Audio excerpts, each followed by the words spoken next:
New York Yankees baseball is brought to you in part by Continental Airlines, the official airline of the New York Yankees. Continental Airlines, work hard, fly right. Well, it rained in the afternoon, but it has turned into a gorgeous evening here in Anaheim, California. Typical SoCal night, and another sellout crowd is expected. As we mentioned, all 3 games of this series have been sold out. Attendance, not a problem for the Angels this year. Winning happens to be a problem. They are a world championship team that is 1 game under 500, and they are light years away from even a wild card slot. They come into this game at 52 and 53, and they have to pick it up soon if they have any postseason aspirations and any aspirations about defending their championship.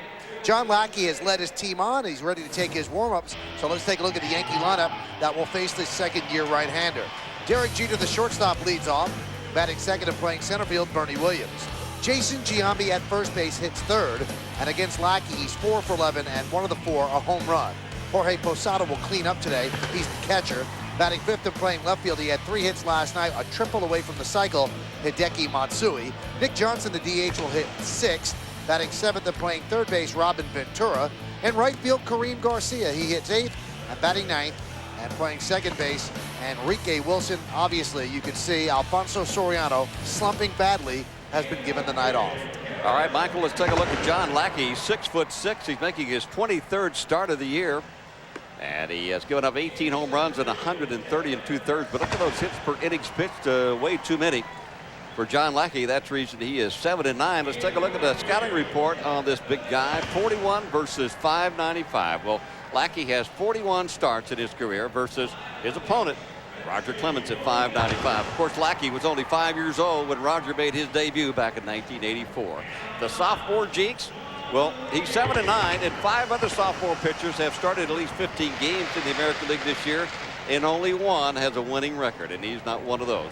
The rubber match, he has beat the Yankees once, and he has lost to the Yankees once this year. So this will be the rubber match tonight. Let's take a look at the defense behind John Lackey. Garrett Anderson's in left, Darren Erstad in center. Jeff Devannon is over in right. Erstad's won 2 gold gloves out there. Scott Spezia was at third. Alfredo Amez-Uga is the shortstop. Adam Kennedy at second. Rob Quinlan at first. And Benji Molina is behind the plate. And John Lackey's on the mound.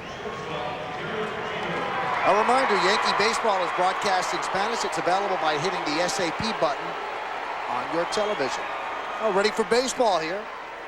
Crowd still settling in. A late arriving crowd as always here at Edison Field. And Derek Jeter, usually the Yankees' number 2 batter, will lead off with Soriano getting the night off. There's a line drive, base hit to right center field. Boy, does he love the month of July. That goes between the outfielders and to the wall. And Derek Jeter with a leadoff double here in the first inning. In the month of July, he is now 34 for 74.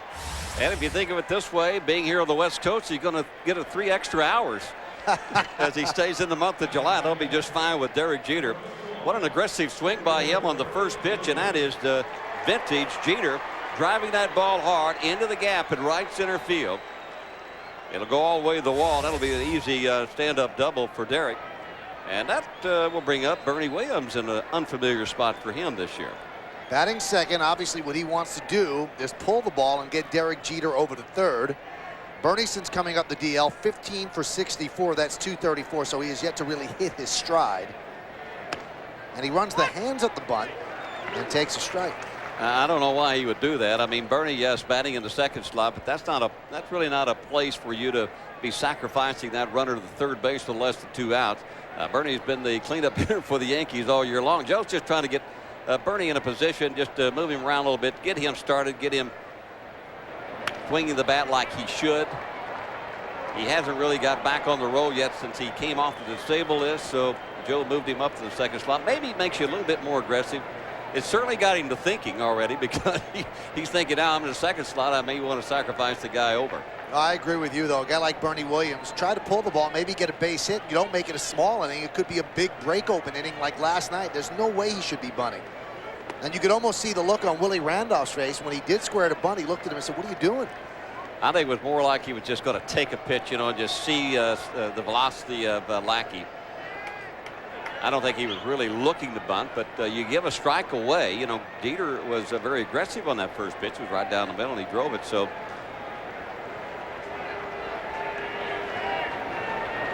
Jeter's on second. And the 1-2 to Bernie.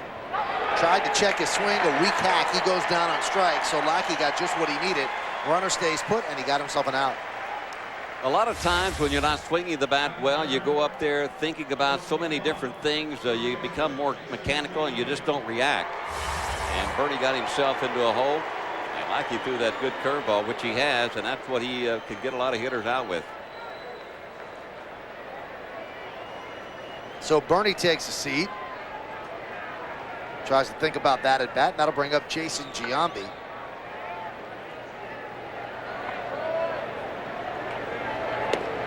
Pitch is inside. They do not shift as much with a runner on second base as they would if a runner was on first or if the bases were empty. The second baseman, Kennedy, plays him to pull, but the shortstop, Mezaga, is almost behind second base, but not on the second base side.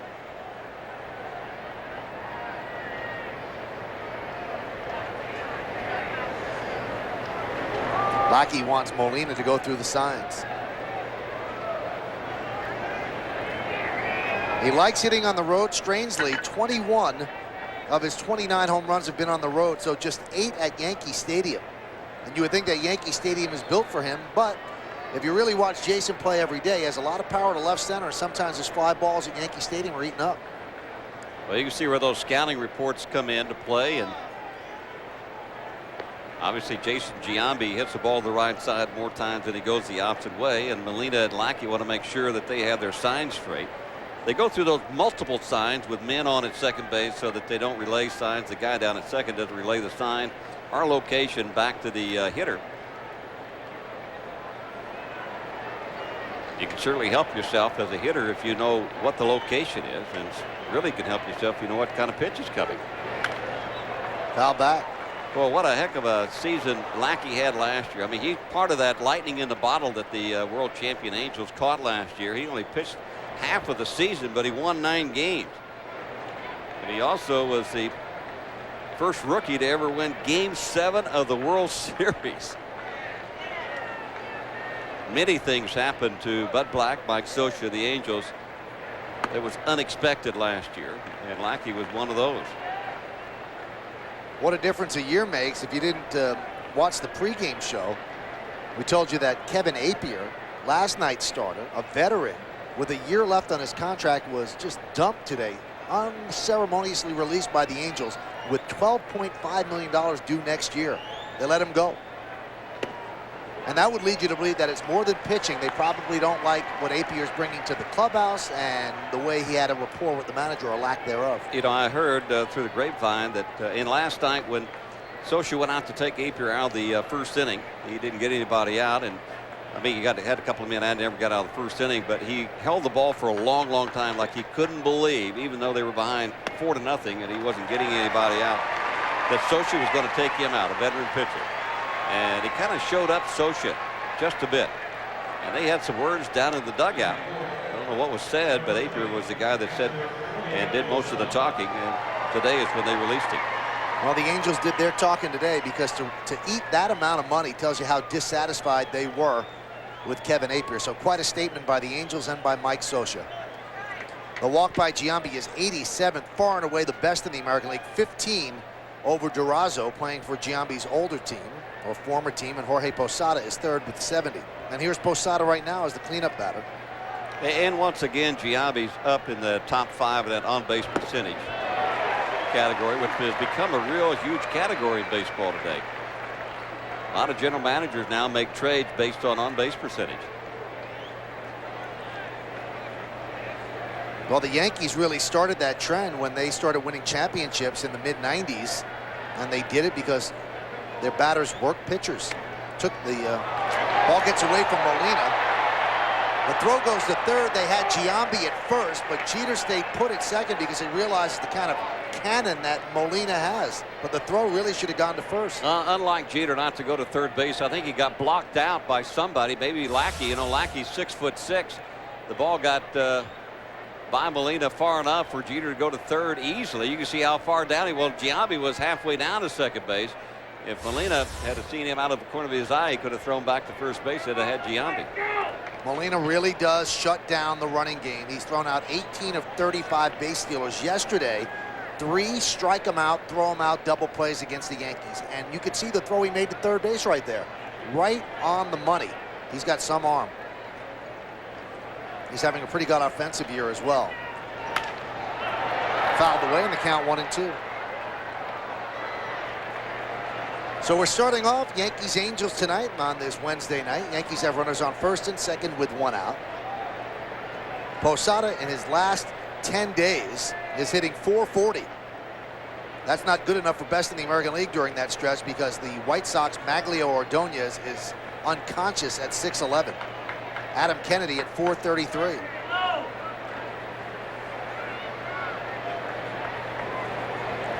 1-2. Check swing and a breaking ball low and inside, and the count 2-2. Jorge, a modest 4-game hitting streak coming into this game. At 3 for 3 last night. The Yankees have an offense that can blow teams out and blow them out in a hurry. They just haven't put all that together this year. They did somewhat do that in the first part of the year, the first part of April. But then everybody started getting hurt. Jeter got hurt. Johnson got hurt. Bernie got hurt. And the count 3-2. Now the Yankees have a decision. Do they run Jeter and Giambi? As we said yesterday, they ran into 3 strike him out, throw him out, double plays. I think he runs them. I think he's going to run them too. I would. We got the quick runner at second, but you can throw out Giambi going to second. The runners do go, and a check swing. They check with the third base umpire. They say Posada did not go, so that's a walk, and the bases are loaded with the Yankees. One of the things that has plagued Lackey this year, and the reason he's a sub-500 pitcher, is because he's unable to be consistent with his pitches. He falls behind. You can see the runners take off on that 3-2 pitch. He tried to throw a 3-2 curveball to Posada and missed by a bunch in the strike zone. It really seems yesterday, Apier, and so far with Lackey, they're bat shy. They don't want to throw anything in the zone. And you know, Scott Schoenweiss, who was in the bullpen for the Angels, got traded to the White Sox yesterday. And it was actually Lackey last year who came in June to take over Schoenweiss' spot in the starting rotation. That's what sent Schoenweiss to the bullpen. Here's Matsui up with the bases loaded for the 19th time this year. And in 18 previous times, he's picked up 20 RBIs. And the first pitch is a strike. And that is the most RBIs of any American League player in these situations. Jeter's at third, Giambi's at second, Posada is at first. So only speed at third base. Numbers we just told you about. Broken bat, humpback line drive into left center field. That is going to be a base hit. Jeter scores. Here comes Giambi. He'll score. Moving to third is Posada. A 2-run broken bat single for Hideki Matsui. And the Yankees lead 2-0.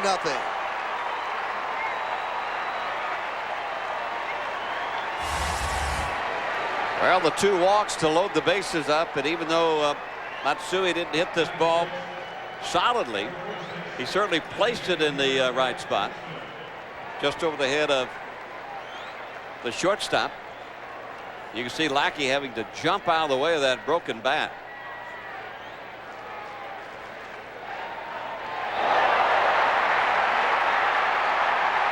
And Derek Jeter becomes the third base coach. Come on in, Jason. The water's fine. Here's Nick Johnson, runners on the corners, and the pitch is outside. So once again, before a third of the crowd has even settled in its seats, the Yankees are up 2-0. Last night it was 4-0 after half inning. There's a strike.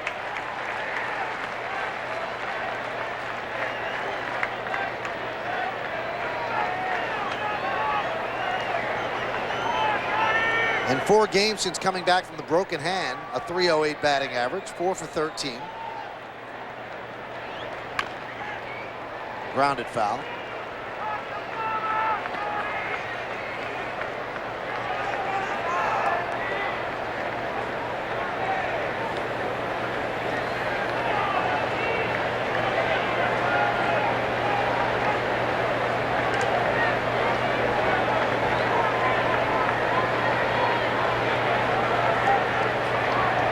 Fake to third, fake to first, the old Jeff Nelson. That's the same size as Nelson, too. About, you're right. Nelly's around 6'5", isn't he? Mm-hmm. Lackey 6'6". 1-2. Low, 2-2. Oh, you look at the Angels season last year, and Bobby mentioned this, everything that could go right went right. Everybody had a career year. The bullpen was lights out. The starters had a great season. And they just played lights out baseball in the postseason. Now, all the people that did well last year have not stepped up this year. Specifically, the starting pitching. And the count 3-2.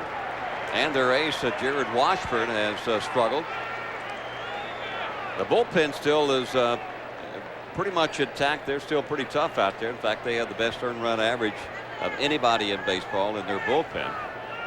But it's been the lack of their starting pitching and the lack of their hitting. Of course, they've had some injuries too. Just like the Yankees, Brad Fulmer, a guy that they rely on from the left side, he's out for the rest of the year. And it looks like maybe Troy Gloss will maybe miss the rest of the year too with a bruised shoulder. They went into the All-Star break on fire, but they're 4-9 since. Runner goes, swung on a miss, and they get the out at third.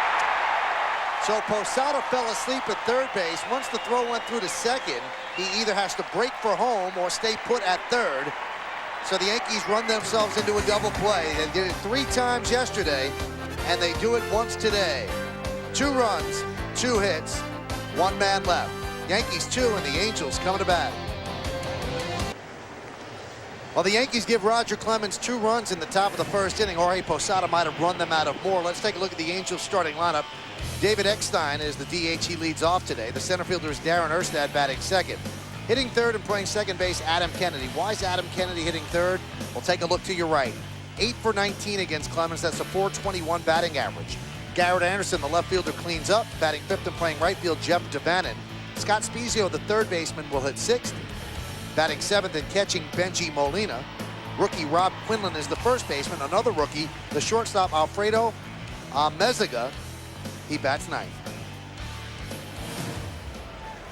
And the Rockets' numbers, his 22nd start, his record 9-7, 4.01 earned run average. 139 strikeouts and 134 2/3 innings pitched. Let's take a look at the scouting report on the Rockets this evening. Angel Blessing, his career against the California Angels is 28-8. That's the best versus any opponent. Last at 40. Well, you never know, but it always happens. It'll be his last start before he turns 41 years of age. Eckstein leads off against Clemens, and Clemens starts him off with a strike. And he's also 13-4 here at Edison Field. Well, this is the favored mound of his idol, Nolan Ryan, and he has picked up where Nolan left off. Pitches outside. I'll tell you what, those that watched the last play at the top of the first inning, and Nolan's number is retired here, number 30, this press box area is still buzzing about Posada getting thrown out at third base. It's almost inconceivable that a throw could go to second and he could still be out at third. You just wonder what he was thinking. I mean, Willie Randolph had gone over maybe 2 times, maybe even 3 times on what he should do in case something like that happened. You just short circuit. There's no excuse for being thrown out at third base on that play. Swing and a miss, and Eckstein goes down on strikes. Well, there's 2 things he can do. One is stay put, which is what he should do because he doesn't have speed, or you have to break for home plate once the throw goes to second. And he did neither. Take another look at it. You can see Matsui take off for second, and Molina's throw goes down to second. Matsui And the shortstop steps up in there, and where Jorge was going, I don't know. Maybe he was thinking about stealing home. Maybe he thought it was a double steal. Almost the other way. Here's Erstad, who had a rough night last night against Andy Pettit, and Clemens starts him off with a breaking ball.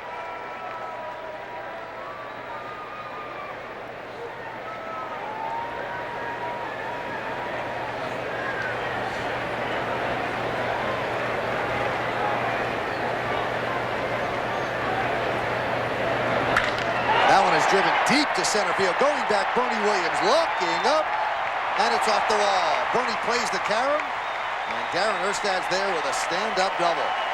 If he hits it about 6 feet more towards center field, the wall is shorter there. He has himself a home run. But Darren Erstad, who is struggling so much, one for his last 18, he'll take the double.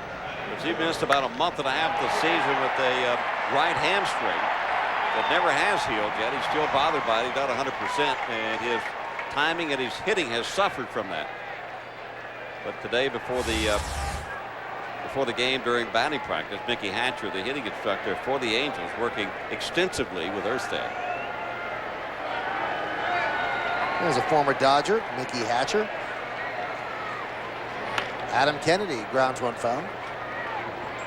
Boy, you look at those numbers that Kennedy has on Clemens. He's 8 for 19.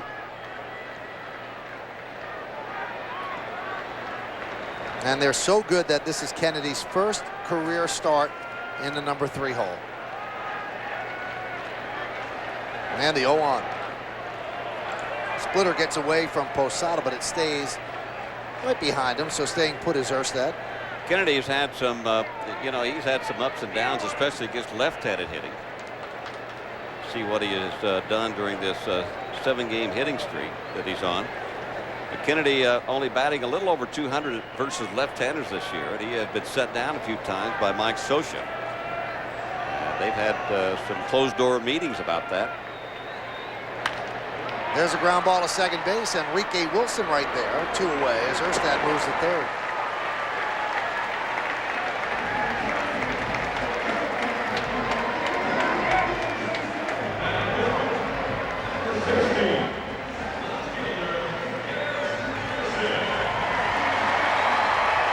Now Willie Randolph's probably explaining to Joe Torre what happened. No doubt about it. I'm sure Willie is telling Joe, look, I told him at least twice what we want to do in case a play like that happens.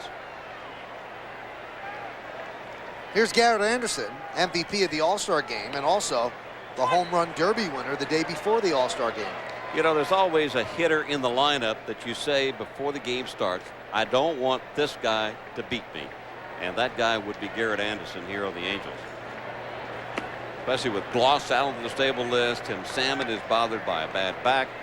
Garrett Anderson is the most professional hitter in this lineup. Anderson's having a great year. First in slugging percentage, tied for first with 63 extra base hits. Second in doubles, tied for third in ribbies, and fifth in hits. He might be the most unknown superstar amongst the fans, and maybe the All-Star Game MVP gets him better notice. But within baseball, everybody knows how good a player Garrett Anderson is. He's just very quiet about it. Yesterday he hit a home run, and he whizzed around the bases, just whizzed around it. Didn't even style at all. That doesn't get you a lot of publicity. There's a fly ball, center field. Bernie Williams is there, and that'll do it. So Clemens survives the double by Erstad. No runs, a hit, no errors, and 1 man left. We played 1 here at Edison. It's 2-0 Yankees. Tell Rich.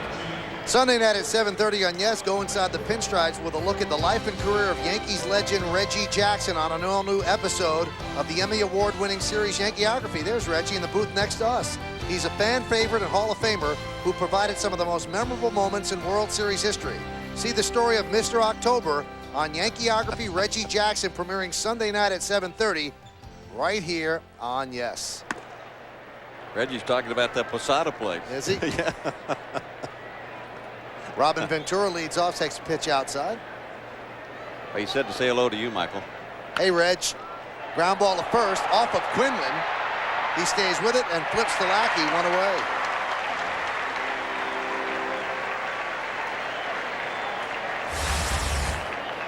Well, you want to see Robin Ventura hit the ball hard. He has been struggling mightily. And Quinlan, that was a shot, and he took it off the shoulder, but he kept it in front of him, and he didn't panic and gave Lackey a nice toss. Nothing you can do about it. I mean, what you want to do as a hitter, especially if you're slumping, is when you go up there to make sure you hit the ball hard. If you hit the ball hard, you've done a lot of things right. Here's Kareem Garcia. Pitches inside. Now Garcia will see the bulk of the playing time in right field unless the Yankees make a deal before the trade deadline at 4 p.m. Eastern time tomorrow. If not, it's Garcia and probably Ruben Sierra platooning out and right. Joe has said Dave DeLucci is here in uniform. He took batting practice, and Joe has said that he's not sure what he's going to do with DeLucci, and Joe having a little conversation with Posada.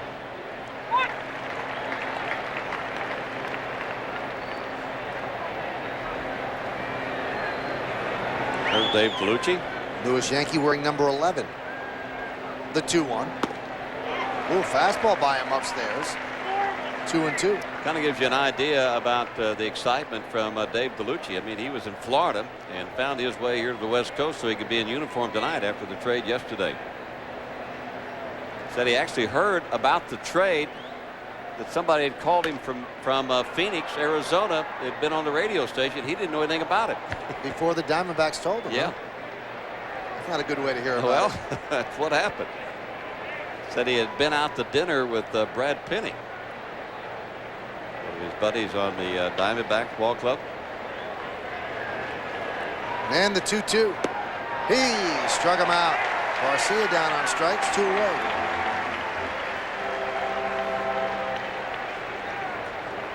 So it looks like Lackey has settled down somewhat, throwing more strikes. It's amazing what that curveball will do when you're behind in the count as a hitter as compared to being ahead in the count. You don't have to swing at that pitch if you're ahead in the count. Enrique Wilson looks at a strike. Wilson's seeing more time of late, and when he has seen time, he's done a nice job. He's played third base in Boston. Today he's playing second base in place of Soriano, who's slumping. And he has the average up to 216. He was under 200 for a while.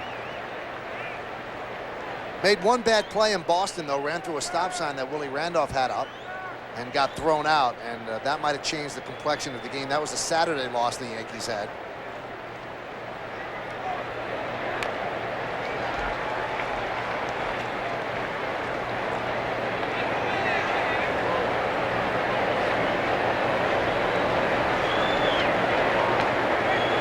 Yankees lead 2-0. We're on the top of the second here at Edison Field. And the 0-2. Chopped toward third, foul. Wilson's the kind of player that gives Joe Torre a lot of options. So when you do have a slumping player, it gives Joe a chance to give that player a night off, maybe 2 nights off. If there's somebody's injured, a guy like Wilson, who plays many positions, can move into that position and do a good job. Checked his swing on a breaking ball. Did he go? No, said third base umpire Wally Bell. One of the things that has plagued the Anaheim Angels, the fact that they've got a lot of their frontline players that are hurt, and they're having used what they had with depth on their ball club as being everyday players now.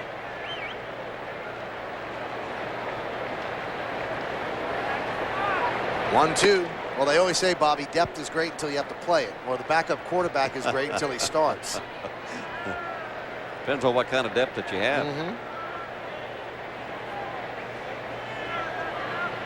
The 2-2.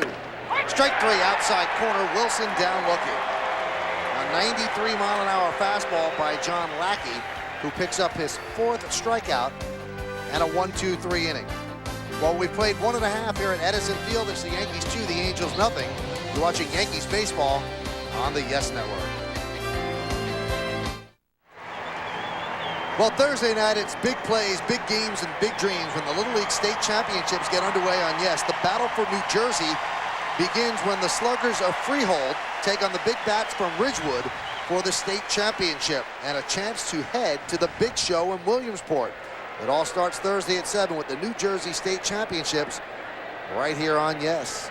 Might have heard a little bit of a roar go off between innings, and that was because Jack Nicholson was spotted in the crowd. Jeff DeVannen grounds to second, one away. Jack is a big Yankee fan from New Jersey. DeVannen stepped out of the batter's box like he thought it was for him. It wasn't. Maybe someday, though. You and Jack Nicholson going out tonight? Yeah, but I'm not allowed to tell you where. There's Jack. Oh, yeah.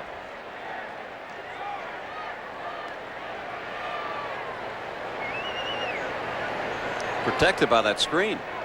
And those glasses. The pitch to Spezio is outside. The sun is down, but the glasses are part of the look. Yeah, that's Hollywood. Ground ball right side. Giambi right there. One away. Two away. The last two hitters so different than Clemens' last start because the split-fingered fastball, which he relies on to get left-handed hitters out, it was just kind of rolling against Baltimore. And tonight he's got the action. And that action makes the hitter hit the ball on the ground. You got it, baby. You're looking good. This is SoCal. Benji Molina will step in with 2 outs.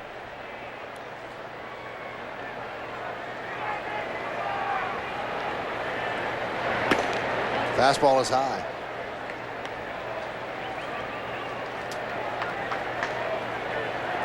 Molina's having a good offensive year. Anything he gives you offensively is a bonus because he's outstanding defensively.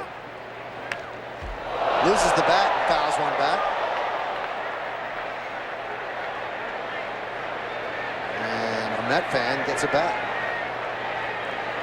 That's the one guy took the brunt of the blow, and his friend behind him picked it up. He's still in pain. Yankee hat and the Met jersey. I don't quite get that. Let's see. Oh, yeah. And he doesn't even get the bat.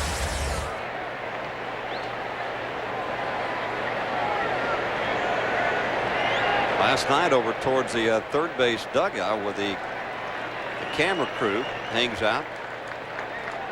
Alex Trench got a foul ball over there. It was smoked. I think it was off the bat of Molina. There's Alex. And it kind of like a ricochet romance in that little hut that he's in. With all that concrete, the ball hit the concrete, bounced on his head. Skied to center field. Bernie Williams is right there, and Roger Clemens has himself a 1-2-3 inning. In fact, 5 in a row against the Rocket. We played 2 here in Anaheim. It's the Yankees 2 and the Angels nothing. On the Emmy Award-winning Yankeeography, Mr. October, Hall of Famer Reggie Jackson. He had a big burn inside to be the best home run hitter in the world. Yankeeography Reggie Jackson premieres Sunday at 7:30 only on Yes. Well, come out to Yankee Stadium on Friday, August 8th as the first 18,000 fans 14 and under will receive a die-cast New York Yankees logo race car courtesy of Action Performance. Now for tickets, visit the stadium ticket window. Yankees clubhouse shops, call Ticketmaster at 212-307-1212 or log on to yankees.com. Pretty sharp-looking vehicle. And you get that on August 8th. And you also get a good game against the Mariners. Pitch to Derek Jeter from Lackey is high. 2-0. Yankees got those 2 runs on a bases-loaded single by Hideki Matsui in the first inning. Chop foul.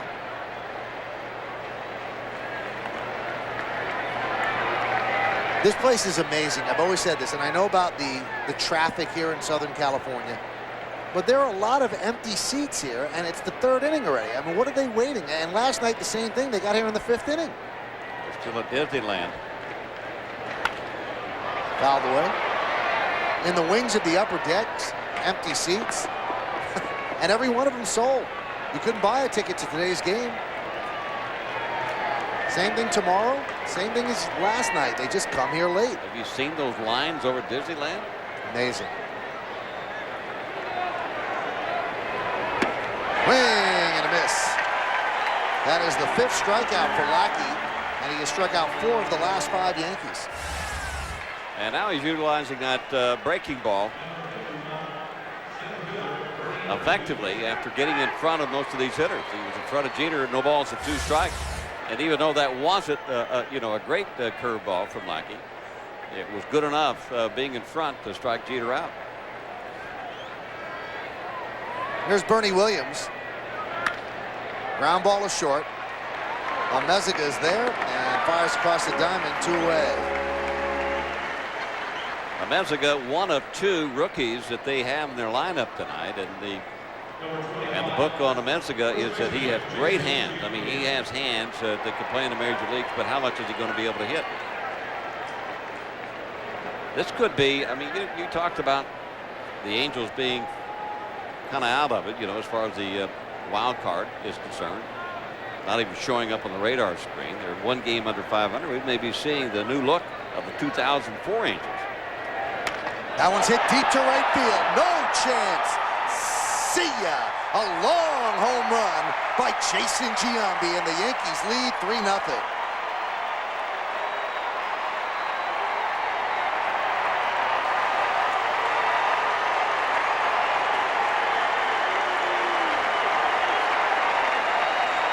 That is his 30th home run of the year. Just one back of Delgado now. The tie in the American League as far as home run point. From a hitter standpoint, when you make contact like that, there is no better feeling in baseball. That thing was tagged. Well, that's as good as it That'll gets. bring Jack up out of his seat and put a smile on his face. Pitch to Posada is a strike.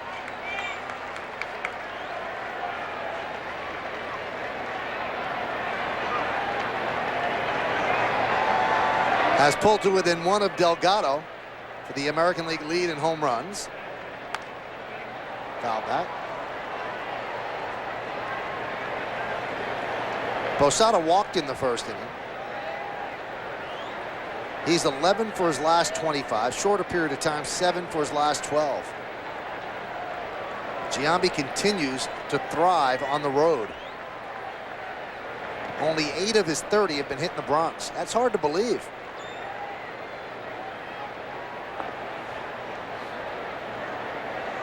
But remember what a bad month and a half, 2 months he had at the start. For him to have 30 home runs and 86 ribbies is pretty good. And that can change in a hurry too, about not having home runs at home. Posada goes down on strikes. Ball gets away from Molina. He flips to Quinlan, and that will do it. Strikeout number 6 for John Lackey. But he did make one mistake in this inning. The first pitch that he threw to Jason Giambi, a long home run, his 30th of the year. We go to the bottom of the 3rd, 3-0 Yankees.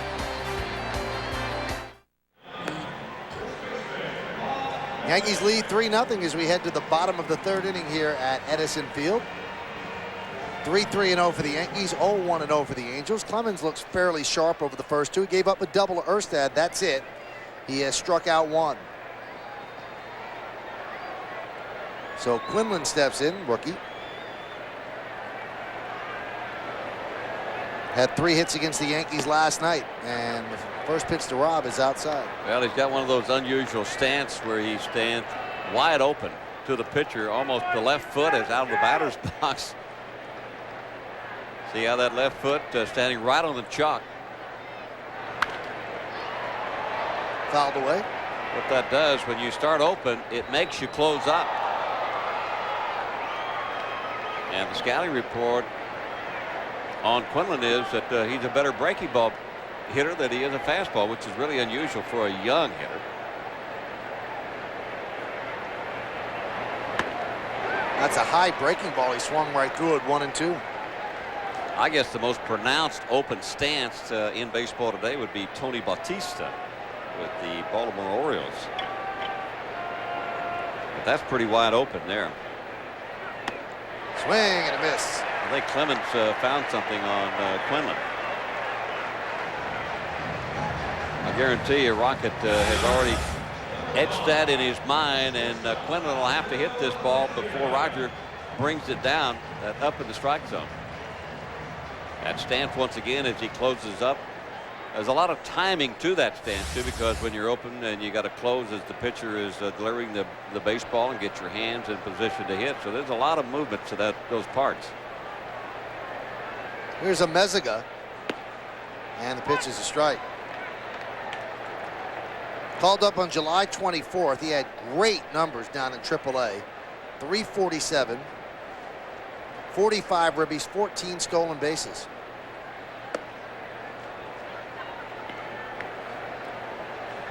Clemens in his last 11 starts, 3-5 with a 5.01. Overall, still over 500 at 9-7, 4.01 ERA.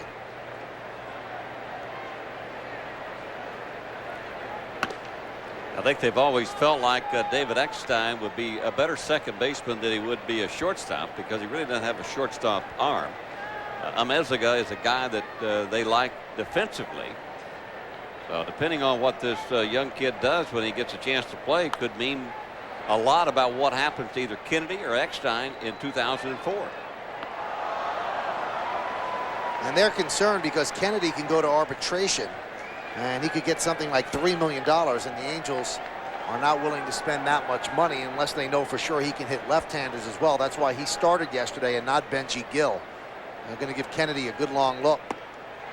Meziga down on strikes. That is the third strikeout for Clemens, second strikeout of the inning. So 2 down and back to the top of the lineup, and David Eckstein. They don't have a lot of these type pitches down in the minor leagues and AAA. That split finger that is working for Clemens right now. Devastating pitch. Clemens leads the American League with 142 strikeouts. His teammate Mike Messina second, Pedro Martinez third, and Roy Halladay of the Blue Jays is fourth at 127. Pitch to Eckstein's low and away. Eckstein struck out leading off the first inning. Eckstein struggled at the beginning of the season, and he struggled so much they actually dropped him down to number 9. But only recently has he gotten the average up over 250. And now again ensconced at the top of the lineup. Well, he is up at the top of the lineup to ignite this offense any way that he can. He's got a pretty good eye. He walks a lot. He gets hit a lot. And he's a good bunter. Count 1-2. If there's anybody that you would like to pitch up in the strike zone, Eckstein would be one of those guys. He doesn't have a whole lot of power, and you'd like for him to hit the ball in the air. He's a nervous Nelly. He never stops moving. And the moment he puts that bat in his hand, even when he's taking batting practice, he's walking from one side of the batting cage to the other side, back and forth. Check swing. They check with the first base umpire. Matt Hollowell says no, he did not go. Clemens had taken 3 full steps off the mound toward the Yankee dugout.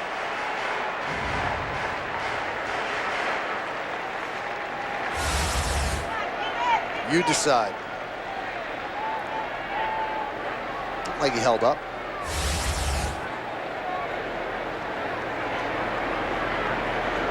And the 2-2. Still 2-2. The Angels really haven't fared that well against right-handed starters this year. Their record only 32-40, 8 games under 500. They've done a little bit better against left-handers.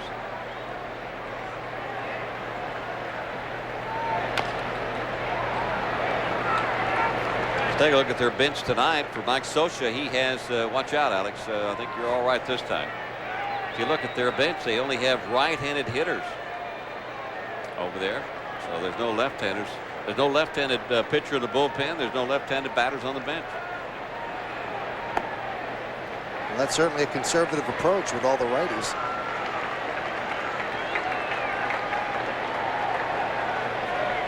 You're really hamstringing the manager, though, when you don't have any maneuverability like that. I know his righties in the bullpen can get out lefties, but you can't match up and make the other manager go to the bench. There's a line drive base hit to left center field for David Eckstein. Matsui comes up throwing, holding Eckstein to a 2-out single. Well, good at bat for David Eckstein. You got to give him a lot of credit on this at bat. I mean, he battled Clemens until he finally got a pitch that he could drive, and that was a breaking ball. 2-out base hit. Some of those pitches that weren't good for him to hit. I mean, he fouled them off and stayed alive.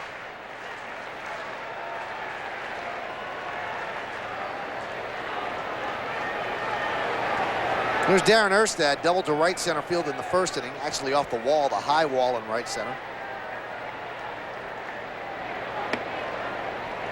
The center fielder on last year's World Championship team and the punter on the 1993, check that, 1994 Nebraska Cornhusker team, the national championship team.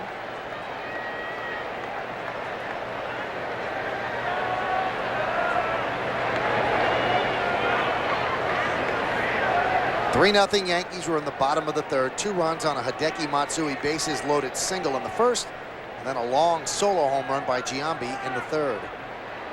Lackey against Clemens, second game of this 3-game set. Yankees won last night 6-2. Runner goes. No throw. Stolen base for Eckstein. They will be aggressive on the bases no matter what the score is, even though they're down by 3 runs. Eckstein picks up his 14th base hit. 14th stolen base. They did the double steal last night. They were down 4-1. They sent runners at first and second. 2-0 to Erstad. There's a strike. Nice pitch on the outside corner. Looked like a splitter, and the count 2-1.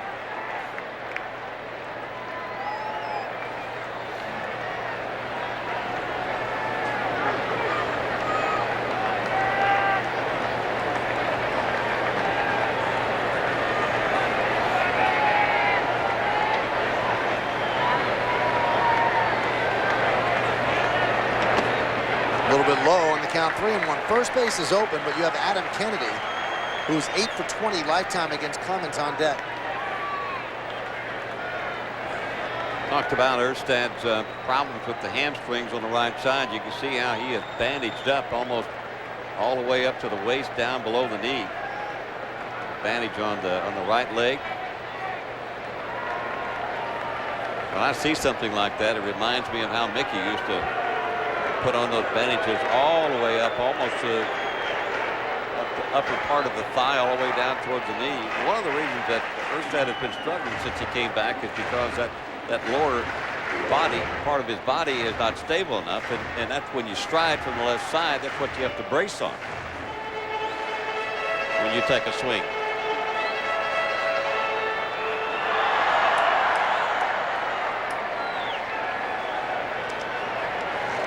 This copyrighted telecast is presented by authority of the New York Yankees. It may not be reproduced or retransmitted in any form. The accounts and descriptions of this game may not be disseminated without the express written consent of the New York Yankees. So a walk to Erstad. And all this going on with 2 outs. Now runners on first and second. 2 outs for Adam Kennedy.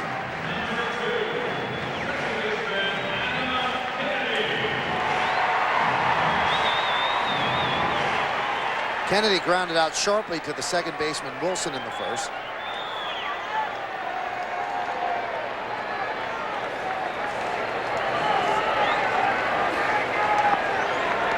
Last 12 starts, he's not walked more than 2 batters in any of those starts. That one's lofted into left center field. Bernie Williams right there, and he'll put it away for the final out of the inning. No runs, a hit, no errors, and 2 men left. Third of the game is done. We go to the 4th inning. Yankees 3, Angels nothing, right here on Yes.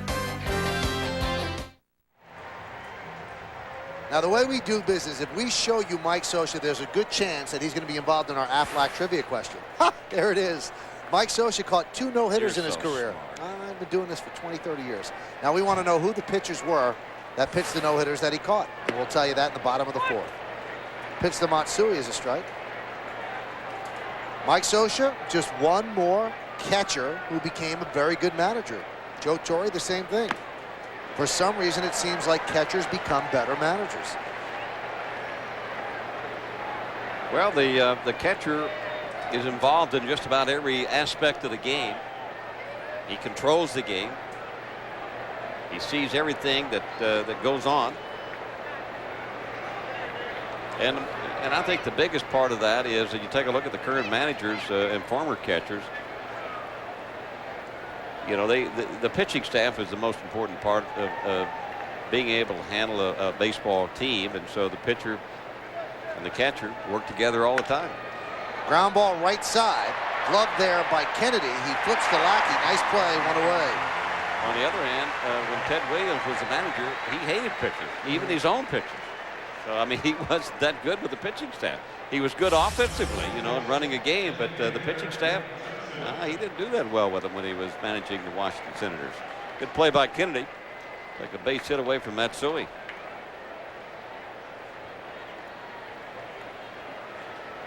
And good coverage by Lackey. Here's Nick Johnson. Fouled the other way. Well, the catcher has to be involved in so many aspects of the game, and in other positions, you're just worried about what you have to do. The catcher has to be worried about what everybody's going to do. Maybe Molina and Posada become managers somewhere down the line. Along with Bobby Mercer, I'm Michael Kay, and you are watching Yankees baseball on this Wednesday evening on the Yes Network. We certainly thank you for that. It's Lackey against Clemens. Yankees lead 3-0. Matsui a 2-run single in the first. Giambi a solo home run in the third, and that's where we stand in the second game of this 3-game set. We've had a heck of a lot of broadcasters go down and manage too. You thinking and about now we it? got managers that are coming up to the broadcast booth. Well, Bob Brenly won a world championship out of the broadcast booth. Well, he had both of those things going. Torrey and Brenly were catchers and broadcasters. Yes, Joe broadcast right here for the Angels.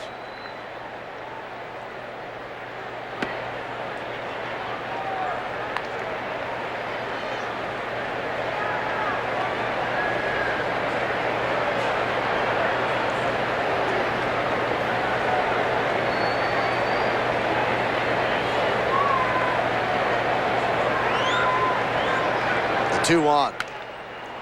I think that you might end up seeing that trend go away. And the reason for that is if you're a really good catcher, you're going to make a lot of money. If you make a lot of money, I don't think you're going to stick around and be a manager when you retire. You're going to go home and spend the money. Oh, I think you love the game, which a lot of guys do. They want to be a part of it no matter how much money they've made or how many years that they've played. It's just in their blood, and it's a part of their life. But, you know, I know that handling the pitching staff, and I know the catchers are looked upon as being able to do that. So a lot of them are managers today. But I think the most important thing is being able to handle those 25 different personalities to get them to play for you all the time. Chopped to second. Right there is Kennedy. And a nice scoop by Quinlan for the second out of the inning. You know what I'm talking about? I mean, everybody has their own way of handling each and every player, but it's that manager's job to recognize those personalities. Kennedy and Mike Scioscia have had a few words because of his playing time and being pinch hit for and not playing against certain players. Scioscia's got to figure out a way to handle that and placate Kennedy and keep him enthused and happy about what he's doing. Pitch to Robin Ventura is a strike. Somewhat the same way that I have to do up here with you. I mean, you and me, we have to make each other happy. You got to work on that. I'm trying to figure out your personality. It's hard. Pretty complicated, I know that. I got a little Sybil in me. Whoa. Several different personalities. But you know what? You don't have to work to make me happy. When I see you walk through the broadcast booth every day, I'm elated. It's a childhood dream. Doesn't happen that often, though. You had me at hello.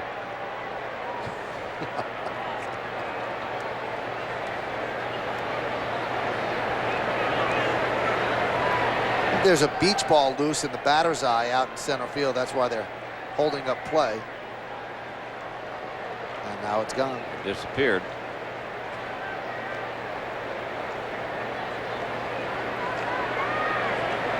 And the 0-2.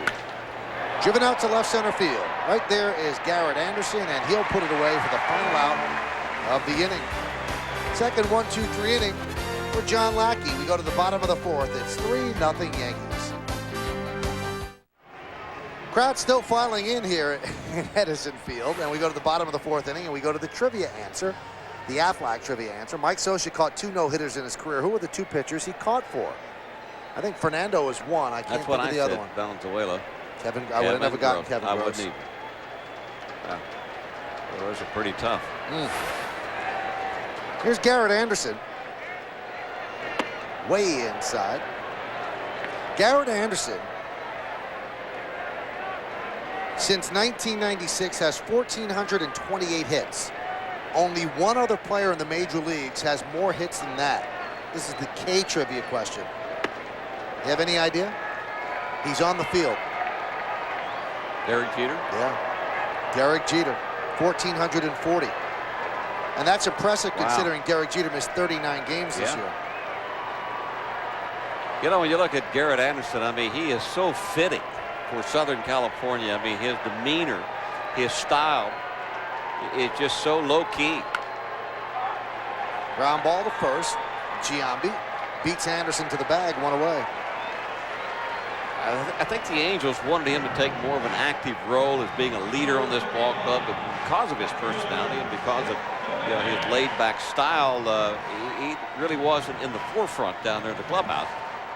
But I was told that he has come alive, this year, and since last year when they won the World Championship, that he's more vocal in the clubhouse. So he is becoming a leader. Not very demonstrative on the field, but he can play. There's Jeff Devannon, and there's a strike.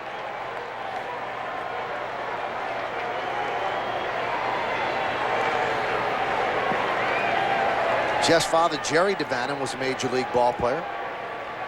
So a second-generation big leaguer. For those Yankee fans that are playing scoreboard watching right now, Texas has beaten Boston 9-2. That's in Arlington. So if this score stays the way it is and the Yankees hold on, the Yankees will extend their lead in the American League East to 2.5. 1-1. Bunted, third base side. Charging is Ventura. Bare hands, fires, not in time. Very nice bunt by Jeff Devannon.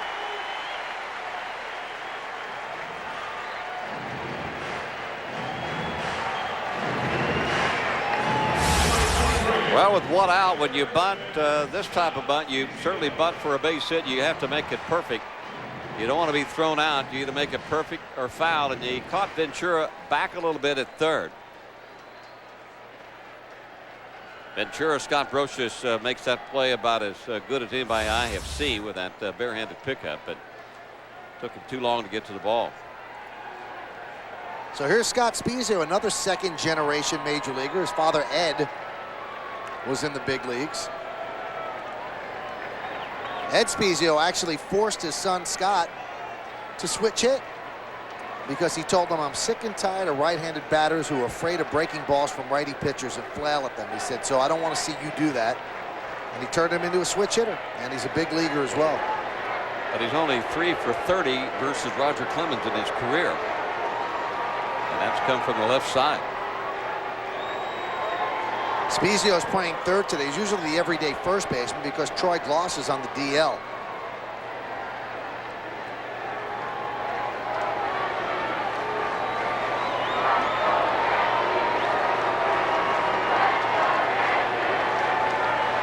Gloss is bothered by a bad right shoulder.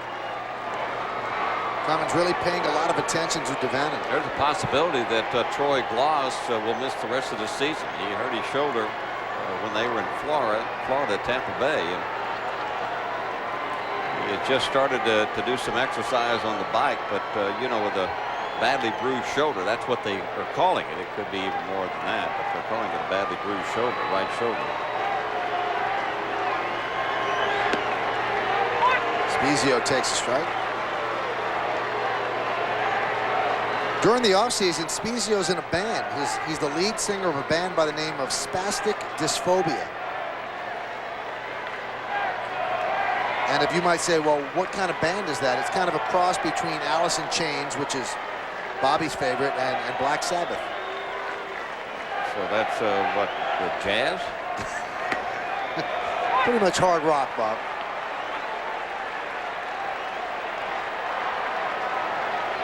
Ozzy Osbourne, that sort of thing. Spastic dysphonia. It's a great name for that kind of music. Yep.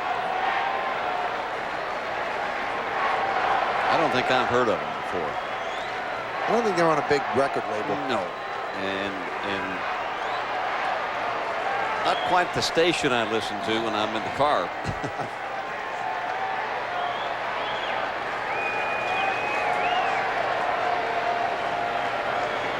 The 0-2 pitch out, nothing doing.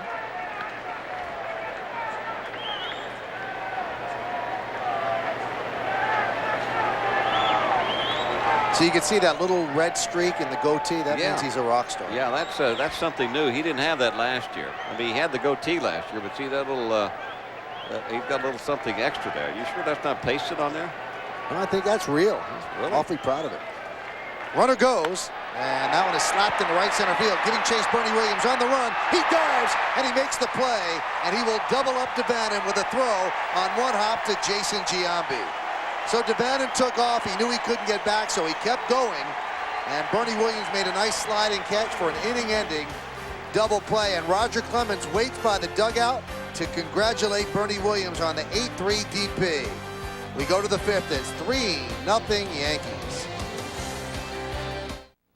I'm Fred Hickman. The studio update brought to you by Nissan and your Nissan dealer. How about the Red Sox? Well, taking on the Rangers. Rangers in here next week. Rangers up 2-0 in the third, but Mark Teixeira extends the advantage with this 3-run homer off Ramiro Mendoza. 5-0 Rangers there. 9-2 the final. The men who wear the stars win. And speaking of stars, back to Michael and Bobby.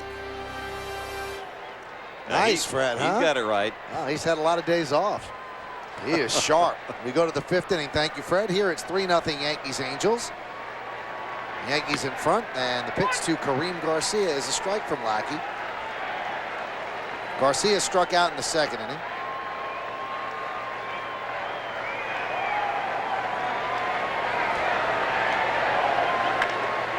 Popped up, shallow right. Coming on is Devannon. One away.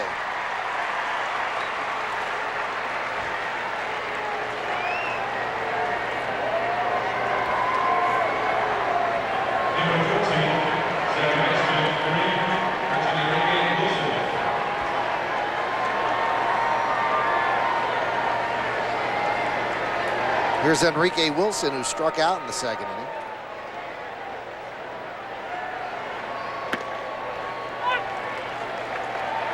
And there's a strike.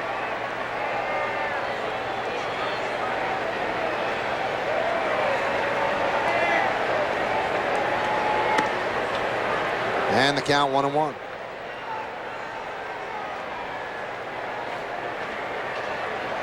Three-0 Yankees lead. We're in the top of the fifth. Swing and a miss. Yankees have the best road record in baseball at 34-19. They have not played as well, obviously, at Yankee Stadium. Seattle's a half game behind at 33-19. Atlanta 33-21. Yankees score more on the road. On the road, they average 6.2 runs per game. And they've hit 85 home runs on the road, now 86 with Giambi's. And at home, they only score 4.5 runs per game, and they have 59 home runs, and that's in only 2 less games. Every time they hit a ball left side, and they pop up Alex. Well, just get him a helmet. That's all. He should wear a helmet. Why not? Oh, you should. I think all cameramen should, and camera people, or persons, should wear helmets. Swing and a miss in the dirt, tagged out by Molina. That is strikeout number 7 for Lackey. Hey, Yankee fans, Yankees.com shop has the best selection of Yankees gear, including caps, pullovers, and lots more. Visit Yankees.com and shop online today at the official site of the New York Yankees. Here's Derek Jeter, who gets his customary boo on the road. He started the Yankees' first inning with a double to right center field, came around to score, then he struck out in the third. So Lackey has certainly settled down since that first. That one mistake to Giambi. And that came in the third. That's the only other base runner that he's allowed since the first inning. Had a nice conversation with Mel Stottlemyre about, and I said, I know that's happened to you many, many, many times during your career, and I'm starting a story with 2 outs, which I should do. I said, when you're in the bullpen and you're warming up before the game and you've got that good stuff, I mean, you got the good sinker going, you got the good slider, and then all of a sudden when the game starts, you don't have anything. Your sinker's not sinking and your slider's not sliding. I said, can you tell me how and why that happens? And he said, I really can't tell you why it happens. So a lot of the guys, he said, the only thing I could think of is that you feel strong, maybe a little bit stronger than what you should, so you tend to overthrow. You feel so good, you tend to overthrow your pitches, and you're not as relaxed in your wrist movement and your forearm and your arm, and consequently your mechanics are not as good. But as the game wears on, like I think what's happened to Lackey here, maybe you've been a little bit too strong, and he's pitched against the Yankees and Roger Clemens, and now he's settled down. The breaking ball's a lot better. It's much of a sharper break, and the fastball's got a lot of movement to it, and he's throwing a lot of first pitch strikes. It is. It's one of the great questions, Bobby, how what you do in the bullpen, good or bad, a lot of times just does not translate when you get into the game. Sometimes you hear pitchers tell stories. I had nothing in the bullpen. I thought I was going to get racked. And they go out and pitch a great game. It just doesn't translate. Yeah, he was telling me about Clemens in his last start. You know, Roger only lasted like 4 innings, gave up 9 hits and 4 or 5 runs quickly. And he said Clemens had as good a stuff as I've seen all year long in the bullpen before that game started. Now you figure it out. Here's Bernie Williams. Jeter leads off first. Lackey keeping him close. Of course, if we could come up with an answer for that, and also an answer on how to get out of a slump, a hitter slump, we'd do okay. We would be doing just fine.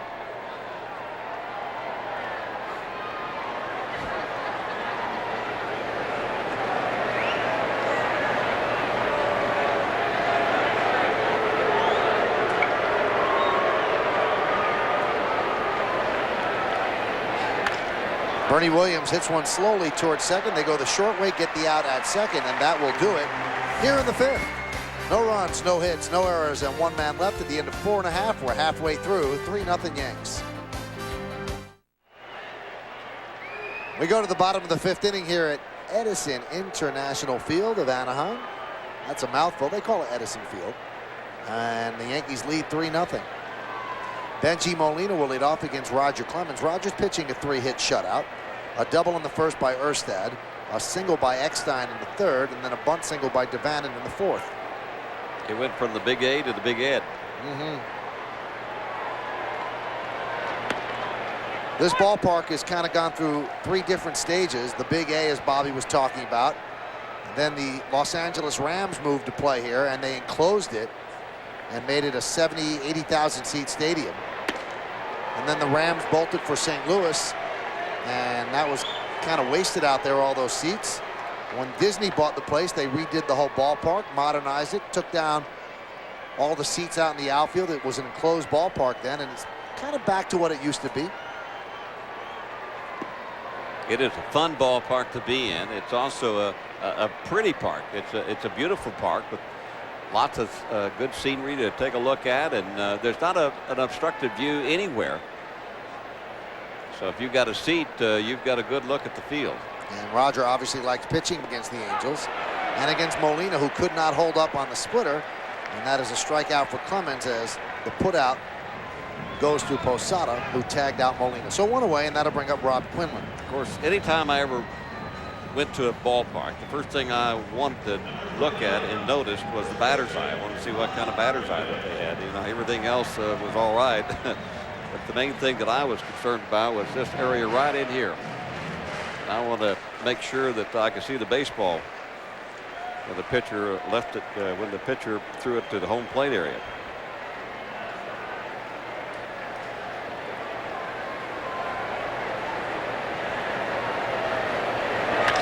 That one is punched out toward right field. Kareem Garcia will play it on a hop. So a 1-out single for Rob Quinlan, and that is the Angels' 4th base hit of the night. Well, he got Quinlan with 2 fastballs as he struck him out his first time up. And Quinlan didn't wait very long this time. He got something a little bit down in the strike zone, picked up a base hit. Here's Alfredo Amezaga.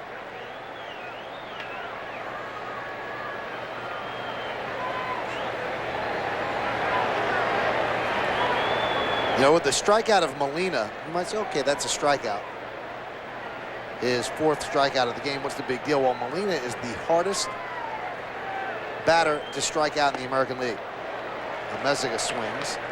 and misses. And the strikeout of David Eckstein in the first inning, significant because David Eckstein is the 5th hardest batter to face or to fan in the American League. So Clemens obviously has pretty good stuff tonight.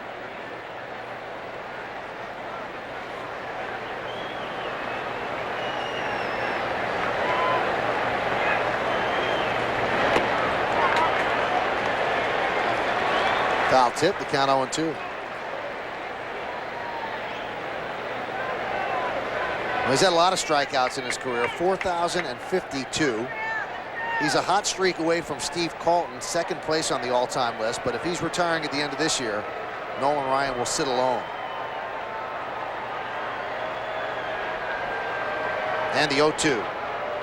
A little bit low. Well, you always use that if in front of Roger Clemens hanging it up this year. But if that is the case, then here in Anaheim at the Big Ed, this will be the last time they see Roger start.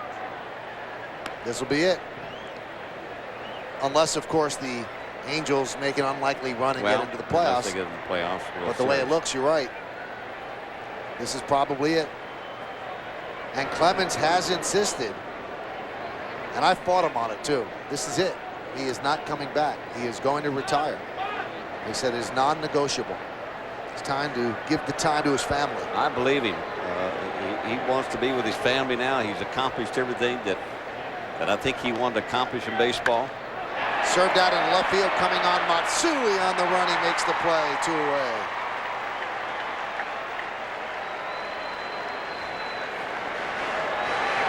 There was some talk about, Roger after he won his 300th game. Actually, from 299 on, he kind of struggled a little bit, and his pitches were a little bit flat at times. They said, well, you think that maybe after he won the 300, there was, so much pressure leading up to number 300. And after he won it, you think there was a fall down as far as his determination. I said, not Roger Clemens. I said every start is the same for him, and he prepares every start, no matter whether he wins 300 or 4,000 strikeouts or whatever it is. That's all in the past. It's always the future for him. You saw the numbers since 300. He's under 500. But there are a lot of factors in that. And as Bobby said, he wants to win more than anybody out there. There's nobody who prepares harder and is as intense as Clemens. Sometimes it's not going to happen. Sometimes you're going to run into stretches where you can't get people out. Yeah, if you're thinking that he backed off just a little bit because he won number 300, don't believe that, because that's not part of his style as a player.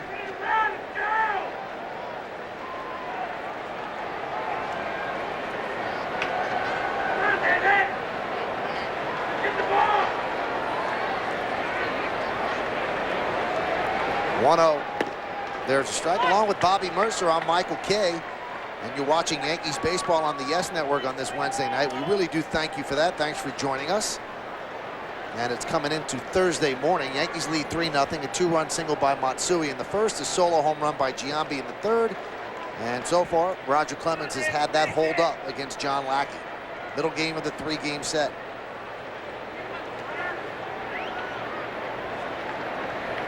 Three 3-0 for the Yankees, 0-4-0 for the Angels.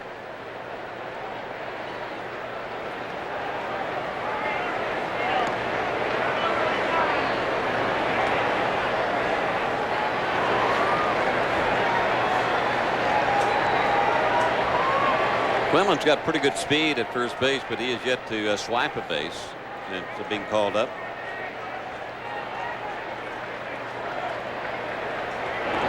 Clemens keeping him close.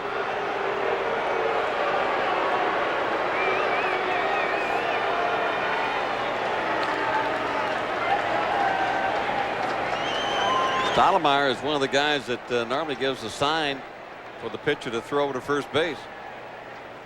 But leading 3-0 and 2 men out here, I'm a little bit surprised that Roger's thrown over so many times. Runner goes, pitches a strike. The throw to second is in time.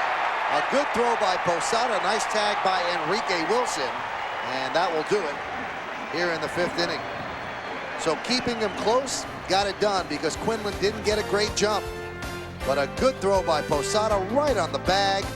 tag is perfect. We go to the 6th inning, 3-0 Yankees on yes.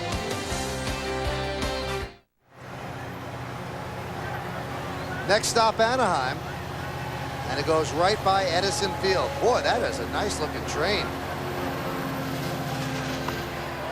Nice train. And that's a bad pitch to Giambi, up and away 1-0. It only goes to Los Angeles, though, from Anaheim to L.A. It's a pretty long ride, right? 1-0 to Giambi. Foul back.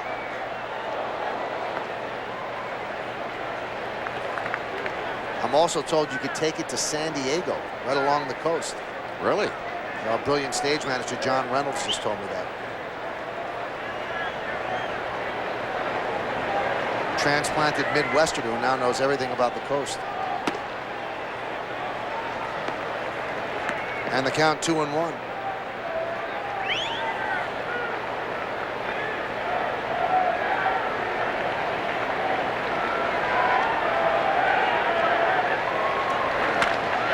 Drilled deep to right field. That is going to be another base hit, and it's going to bounce into the seats for a double for Giambi.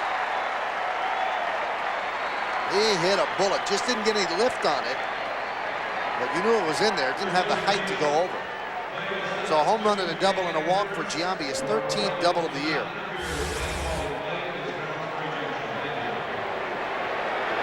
Like a pitch inside, and Giambi reacting with that quick bat. And you can see the ball bouncing up to the stands. One hopper out at 3:30 mark. But that ball was smoked. That was on the line. His last hit, there was no doubt about it. It almost cleared the stadium. Here's Posada. There's the strike. Posada struck out his last time. Walked in the first inning. And then some bad base running got him picked off third on a Matsui steal of second.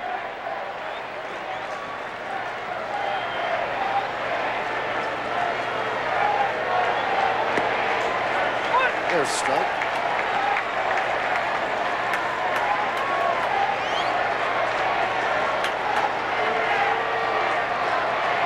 Well, the one thing that the Yankees did last night, and they did it tonight too, is they jumped out to that quick lead. That silences that thunder stick here at the Big Ed.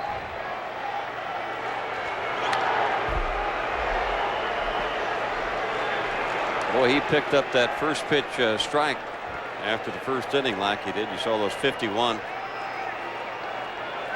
strikes that he had thrown. He had struggled in the first inning and it settled down.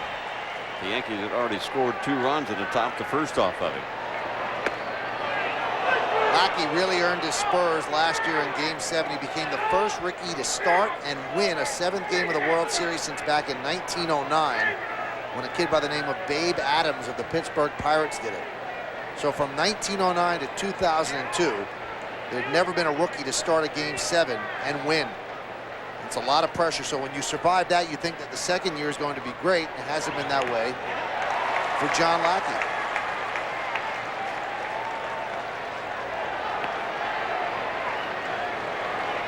He started off poorly. His best month was June, the full month, and now July at 3.48, not too bad. Last year, though, 9-4, 3.66, so he's 7-9 with an under 5 ERA right now. 1-2, outside, 2-2. Well, they say the sophomore jinx. The hitters have made an adjustment to you as a pitcher. You have to make another adjustment back to them. Of course, in your rookie year, it's the first time that they've had a chance to see you, and 2 or 3 times around the league. Scouts and hitters themselves get a better feel of what you throw, your velocity, and how you're going to work them in certain situations. If you take a look at some more sophomore starters, 5 of those guys right there pitching below 500. Only Jeremy Affeldt of the first place Royals is over and just barely at 6-5.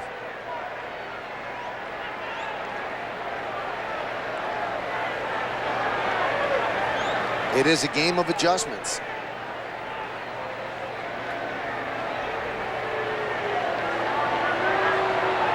And you know, hitting coaches and hitters had the whole winter to think about, well, how do you go after Lackey? And they watched him in the postseason. Maybe this is the way we do it, and he has not yet adjusted back. And Rick Down knows every single negative in every pitcher's repertoire, and then he tries to exploit that with his batters. Yeah, well, Rick has his own book. The hitters have their own book. They have all the film in the world. Deep fly ball to left center field. Moving over is Erstad. He'll make the catch. Tagging is Giambi. He's going to go for third. And the throw is a weak one. Goes into the shortstop, Amezaga. And Posada with a long fly ball to left center. Giambi moves to third. And that's a scouting report move there because Erstad doesn't have a great arm. Doesn't have a good arm. And you can see Giambi picked it up right away. He knows that Erstad had to go a long ways for that. He's going to be a little bit off balance anyway when he throws the ball back into third. Giambi makes it easy. Nice base running by Jason Giambi. Now they're going to pull the infield in. And that helps Hideki Matsui.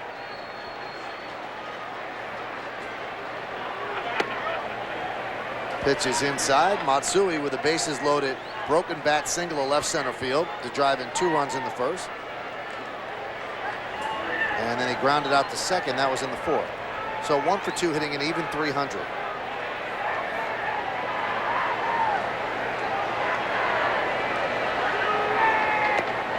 Tries to check his swing. Did he? No, he did not. Said Wally Bell, the third base umpire.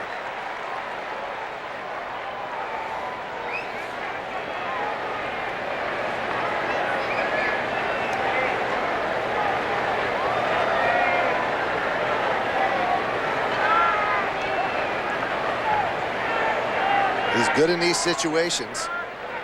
And now he's going to be better. A long drive to right field. It is caught there by Devannon, but tagging is Giambi.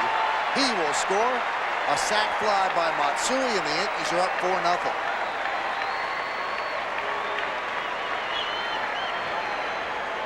Talk about adjustments. Matsui now beginning to feel a lot more comfortable against these pitchers that he is seeing for the second time around.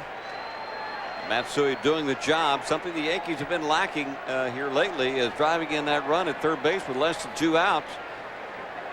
And Matsui darn near hit it over Devannon's head in right field. I mean, he really drove that ball. That looked like another pitch inside, too. Nick Johnson tonight's 0 for 2. Struck out in the first and grounded to second in the fourth.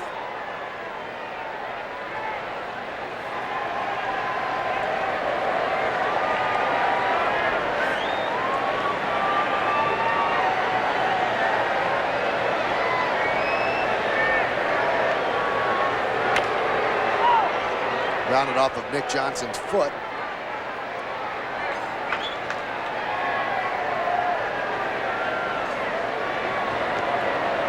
So Yankees with 2 in the first, 1 in the third, and 1 here in the 6th inning. Giambi has scored 3 of the 4 runs. The other one scored by Jeter.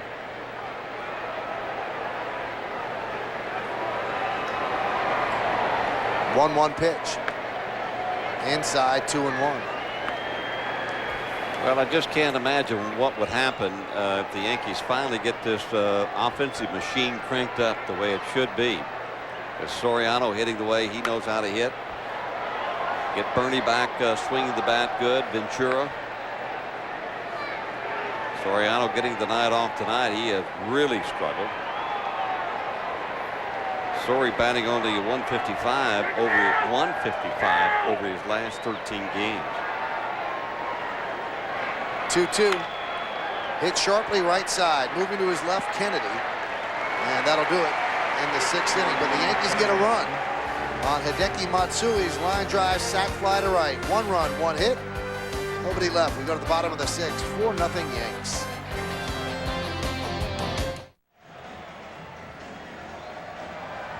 Well, fans, don't miss Saturday, August 9th at Yankee Stadium when the Pokemon craze comes to the Bronx. The first 18,000 fans, 14 and under in attendance, are going to receive a Pokemon plush toy courtesy of the Pokemon Center, New York. For tickets, visit the stadium ticket window, Yankees clubhouse shops. Call Ticketmaster at 212-307-1212 or log on to Yankees.com. The pitch to David Eckstein is low. Now, I know you want to be aggressive. You're not playing well. You're under 500, but 2 outs in the last inning, and you send a runner that doesn't have a stolen base, and he gets thrown out, and the inning is over with. It seems like they try to run against type. You just never know what's going to happen. I mean, you can't run yourself out of an inning no matter who's up or how many strikes, especially when you're down 3-0 as it was in that inning. I don't know that I understand that. Bobby's talking about Rob Quinlan. Tried to steal with 2 outs and Eckstein up and got thrown out easily. Yeah. I mean, Eckstein gets a base hit. I mean, he's going to battle you. And then you got Erstad coming up. I mean, he popped one, and you got a tie game.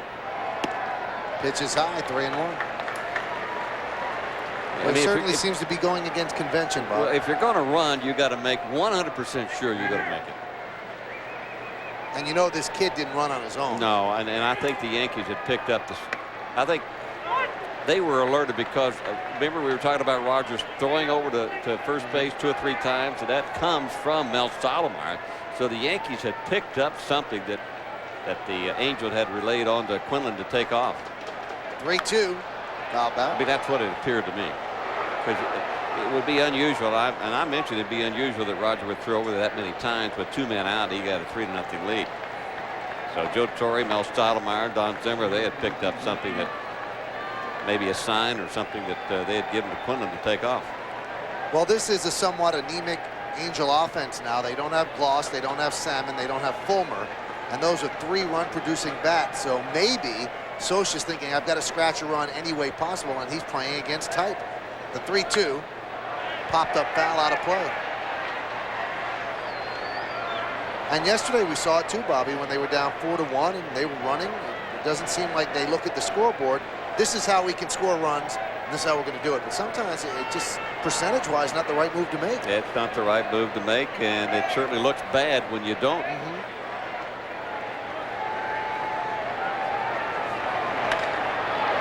Popped up, shallow center field. Bernie Williams coming on, 1 away. Well, we said yesterday, I believe, Bobby, that if you make it, it's a gutty call. If you don't, it's stupid. Yeah, it doesn't look good at all. And you know what? A lot of managers won't even do that, Michael, because they don't want to have to talk about it at the end of the game to all the reporters to explain to them what they did and the reason that it was so unconventional for somebody to do something like that. There's Darren Erstad. Yeah, excuse me. Scioscia is a stand-up guy, and I mean, if somebody asks him about it, he'll tell them exactly why they did it. You know, I'm sure he'll be saying exactly the same thing you were talking about.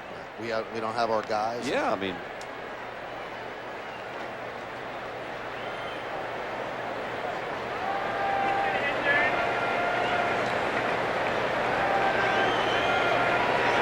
I wonder though, Bobby, and I think you see it with Joe Torre as well.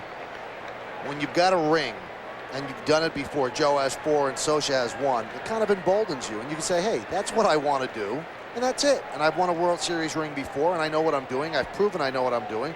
So you could be a little unorthodox. It's the guys that don't have that on their resume that have to back up what they do with the press. Popped up to left field. Matsui is there. 2 away.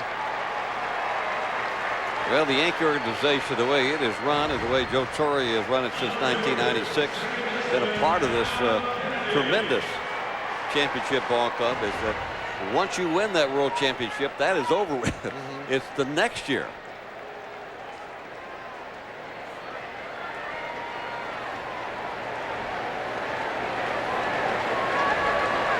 Here's Adam Kennedy.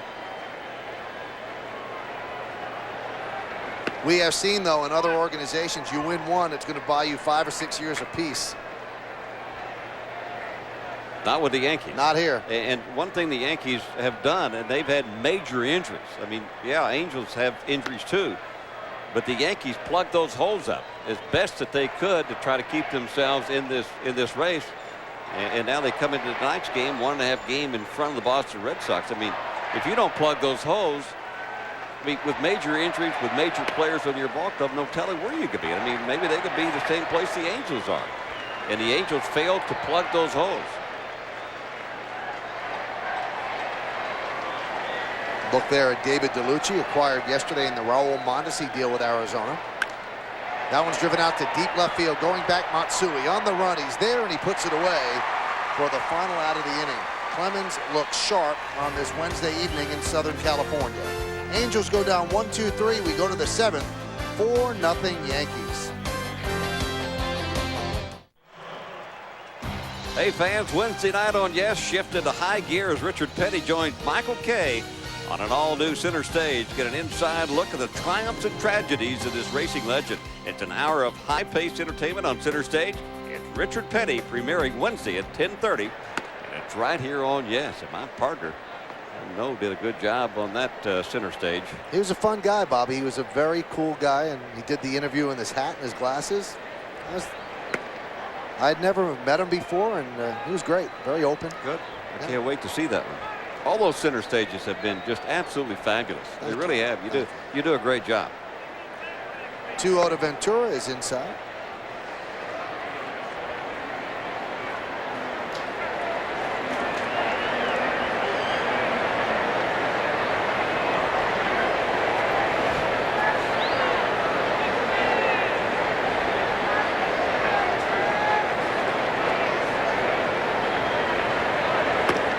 And there's a walk to Ventura. So a leadoff walk here in the 7th.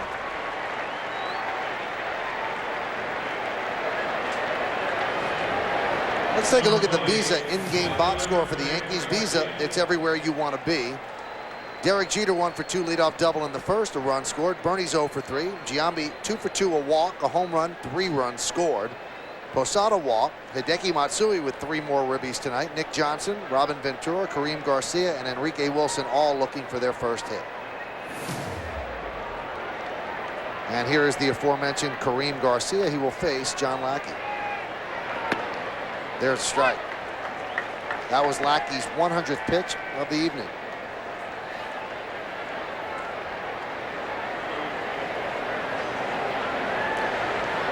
Gary Glover, the newly acquired Gary Glover, warming to the Angels in their bullpen. They just got him from the White Sox in the Scott Schoenweiss deal. You know, a player has 72 hours to report to his new team. And I'll tell you what, Glover got here quick, and David DeLucci got here quick as well. He told our Susan Waldman before the game he couldn't sleep last night because he wanted to make sure he did not miss his flight. He was so anxious to get here. And he flew all the way from Florida. That's where the Diamondbacks played last night. Now, I'm not sure the Florida Marlins have defeated the Arizona Diamondbacks tonight. That's a final. I don't know if Mondesi did you know if Mondesi got to Florida? We'll have to check that out. I have not heard whether he did or not. He left the stadium here last night around, I would say, what would you say, 8 o'clock? 8 o'clock a little later. Pacific Coast time. He did get there. He pinch hit and he grounded out in a 3-1 Marlins victory over the Diamondbacks.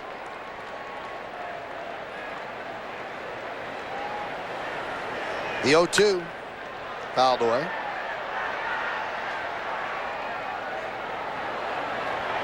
Well, it'll certainly be interesting to see how Mondesi will handle if he's not the everyday right fielder for the Diamondbacks. And that's what was rubbing him the wrong way here.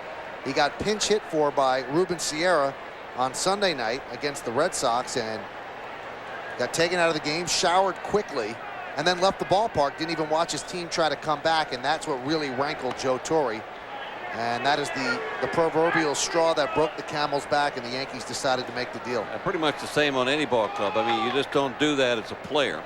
It's almost like shunning every teammate that you have on your ball club, including the management and the organization, to say, look, this is more about me than the ball club. And I'm not happy with the way that things are going, and I'm going to do it my way. It just doesn't happen in baseball. I don't care how much money you make or how big a star you are. Those are some of the no-nos, the real no-nos that you just don't do as a player. Well, Bobby, I think that his comments yesterday after the trade tell you what you need to know about Raul and why he rubbed Joe the wrong way, because he went from a team that was a game and a half in front to a team that was 11.5 games behind, and said that he was thrilled. It was a great move for him. So anytime you lose that many games in the standings and you're happy about the trade, well, he's thinking about it on his own personal terms. Well, I'm going to play more here. That's what he cares about. You know, and I commend the Yankee organization. I commend Joe Torre, Brian Cashman for not putting up with it. And they're sending a message to everybody else in baseball, including this team. Ground ball by Wilson, a base hit to right field. Robin Ventura advances to second. That we won't put up with it, no matter who you are or what you do. But more importantly, Joe Torre knows how important it has been since 1996 to have that good chemistry in his clubhouse. And he wants to keep it that way. Sure, he handles the pitching staff well, and he handles the players well, but the chemistry in that clubhouse is about as important as anything else that you can put out there on the field. And it's a pretty gutsy move as well, Bobby, because the Yankees are not necessarily better because of it. They lose some defense in right field. It'll be interesting to see how Kareem Garcia responds. But that's a move to tell everybody in that clubhouse, we are not putting up with that sort of attitude. And as Bobby said, it's a message to everybody in baseball. The Yankees are not going to deal with that sort of player. And Mondesi's not a bad guy, but I think his enthusiasm was really pointed the wrong way. Jeter swings and misses.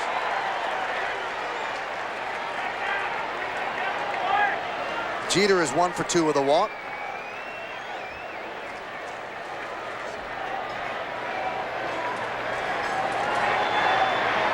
DJ shaking his head and knowing that he missed a pitch, a hanging pitch.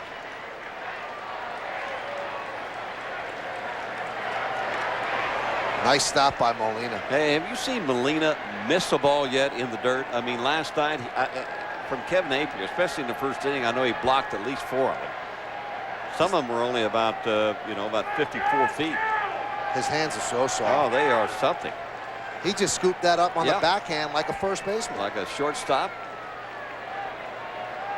1-1. Check swing.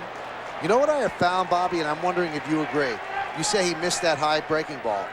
In the old days, it used to be, well, if you got a hanging curveball, that was the pitch that you hit out. Now sometimes batters even take that pitch because they have such an eye level toward the pitch low.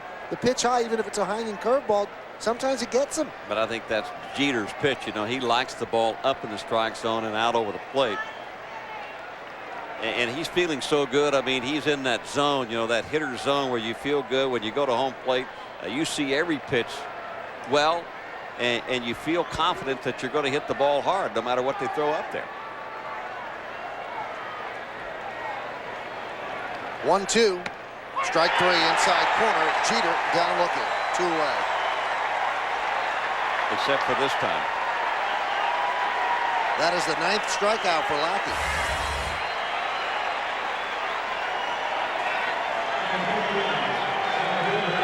And that is a career high for John Lackey.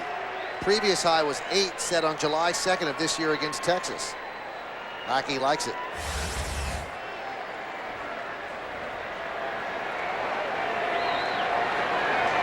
So Jeter strikes out for the 2nd time tonight. And now it's Bernie Williams' turn. Good pitch on the inside corner. 0-1. You can just tell by the way Bernie is taking pitches that he's even jumping out, whenever he takes a pitch. When your timing is there, and with Bernie's timing is not there now, you take that pitch and barely move.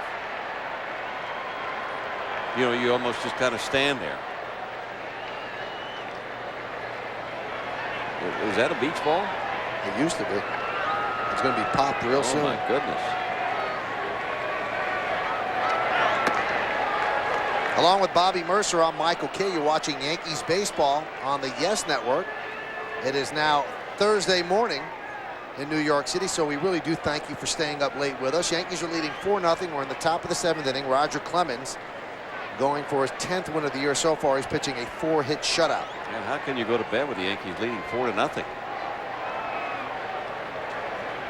Benji Molina wants to go out and talk with Lackey.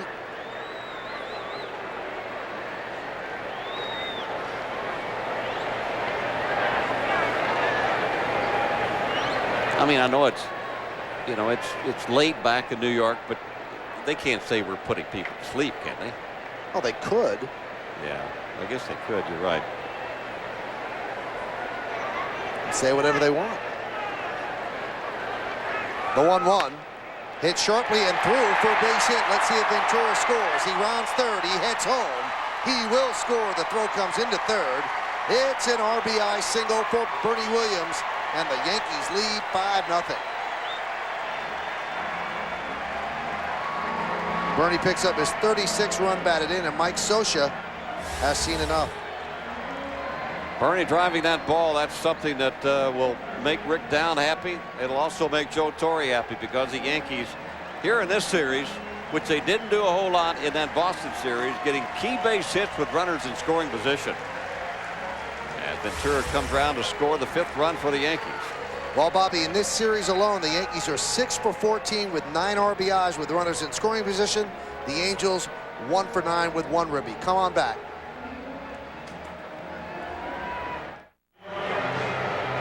Well, Mike Scioscia makes the singular call to the bullpen, singular the wireless company that fits you best. John Lackey not thrilled.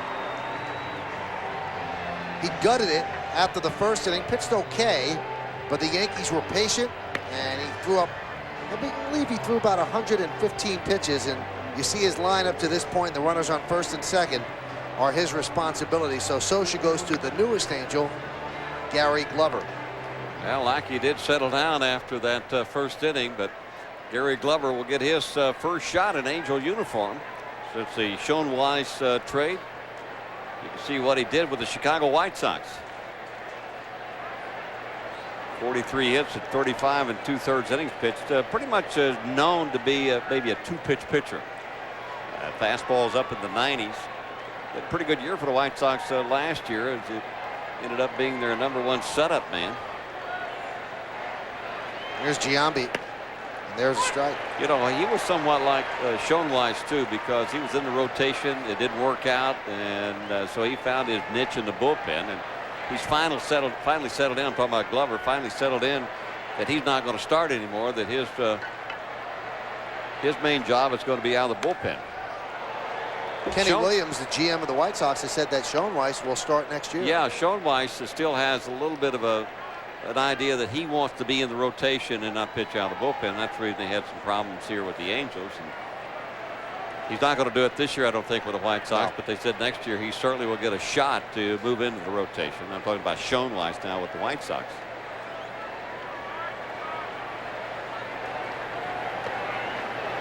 The interesting thing is the general manager of the Angels, Bill Stoneman, had a very odd comment about the trade. He said, that doesn't really help us, but well, Mike Scioscia makes the singular call to the bullpen, singular the wireless company that fits you best. John Lackey not thrilled. He gutted it after the first inning, pitched okay, but the Yankees were patient, and he threw up, I believe he threw about 115 pitches, and you see his lineup to this point. The runners on first and second are his responsibility. So Scioscia goes to the newest Angel, Gary Glover.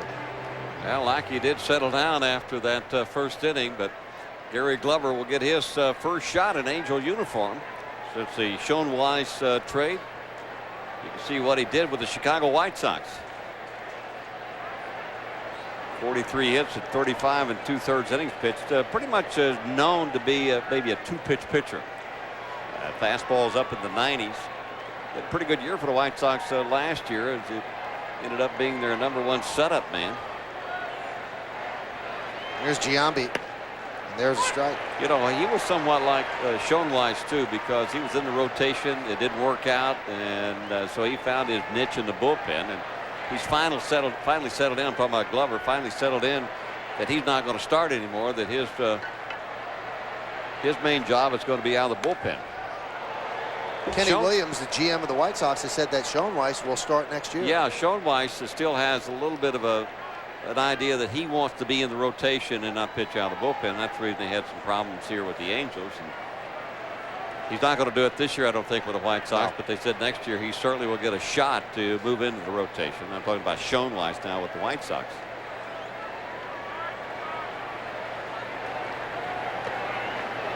The interesting thing is the general manager of the Angels, Bill Stoneman, had a very odd comment about the trade. He said, that doesn't really help us, but it doesn't hurt us either. It's about even. I think it saves the Angels money. I think it saves them about $365,000 in the switch of salaries. But in terms of performance, they could lose the only left-hander in their bullpen. Yeah, and also to add to that, Artie Moreno, who is the new owner of the Anahiem Angels, he has told them that money is not an issue. If you think you could improve this ball club, get back into this race, go ahead and do so. Had a nice chat with him before today's ball game. He was walking around behind the batter's cage. Very, very nice man. Yankee fan. Lived in New Jersey. He now lives in Phoenix and also has a home in La Jolla. He said, but I spent most of my time here in Anaheim in a hotel room. He's got all these homes around, but now that he owns the Angels, he's spending a lot of time here and doesn't have a home, so he's staying in a hotel. Very nice man, though. You can just, when you talk to him, he knows a lot about baseball, and he's a huge baseball fan. It's good to have those kind of owners around. Certainly a contrast to who used to own this ball club, a big conglomerate, a big corporation in Disney.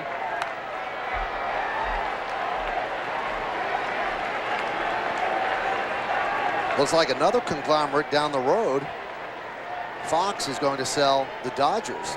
And it looks like Malcolm Glazer, who owns the Tampa Bay Bucks, is certainly trying to pull that out. There are other people lined up to try to buy it. So strangely, the two teams in Southern California might be sold. Well, they're reporting in the papers that the club was sold to Glazer. The 2-2. But everybody else is denying it.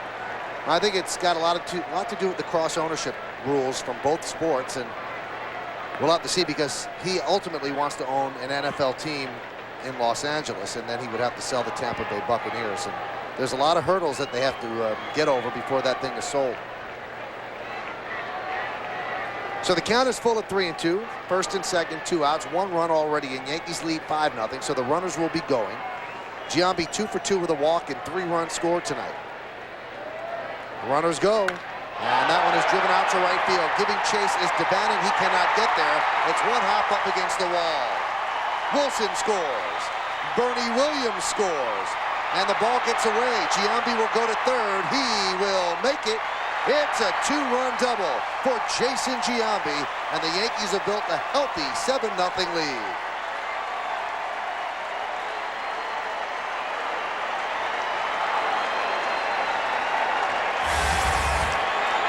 (3-2) breaking ball again to Jason Giambi. And look at the extension. What a beautiful swing as he drives it into right field. And like the last double that he had, the last time up, if he just gets it up into the air a little bit, if he lifts it, both of those balls are gone. But another timely hit by the New York Yankees.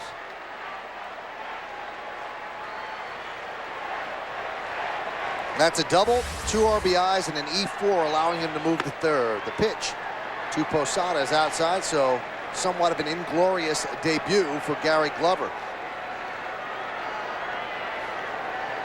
7-0 Yankees here in the top of the 7th inning. The 1-0. 2-0.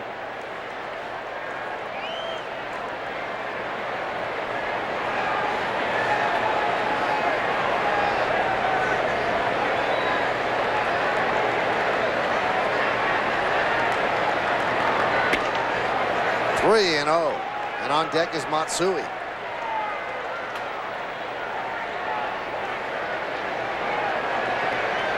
Probably don't give him the green light on 3-0 when you're up 7-0. I do. Not worried about rubbing it in? I'm not worried about anything in baseball today.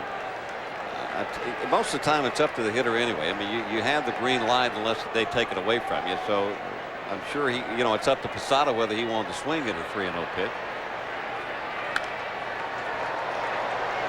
You've told me you were never in love with a green light on 3-0. No, not necessarily me. I said there was a lot of guys that didn't like to swing 3-0 because if you swing and you fail, it really looks bad, if you take a bad swing at it. So a lot of guys won't swing 3-0 because there's a lot of pressure on them to do that. And 3-1, you're probably going to see 3-1. You're going to see the same pitch most of the time. 3-1s, you do 3-0. 3-2. That is looped into left field, but right there is Garrett Anderson for the final out of the inning. But the Yankees get 3 more runs, 3 hits, 1 error, 1 man left at the end of 6 1/2. Get up and stretch. 7-0 Yanks.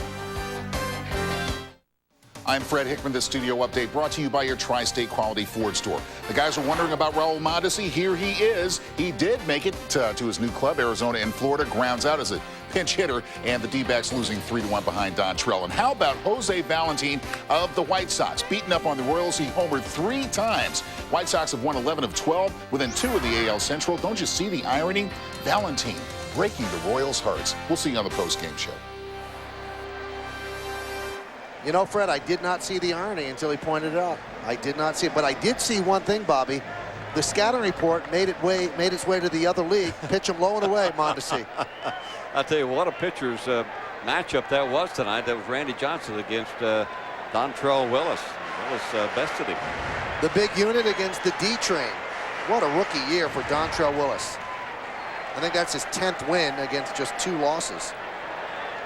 Garrett Anderson will lead off against Roger Clemens. Has a 7-0 lead. Swing and a miss. Bill Miller, the third baseman for the Boston Red Sox, had a big night last night. He became the first guy ever in the history of this game to hit grand slams from both sides of the plate. Ended up with 9 RBIs. That's a 9 month. RBIs. That's a month.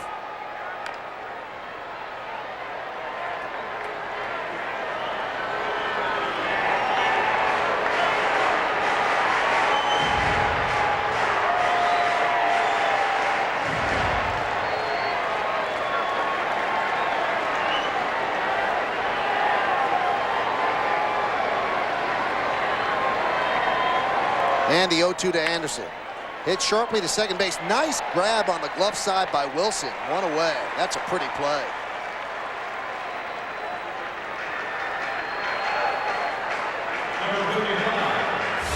I actually think Wilson was fooled a little bit on how hard that ball was hit. It didn't look like that Anderson took a big swing, but he turned the top hand over, and that picked up some momentum, and Wilson darn near did get to it.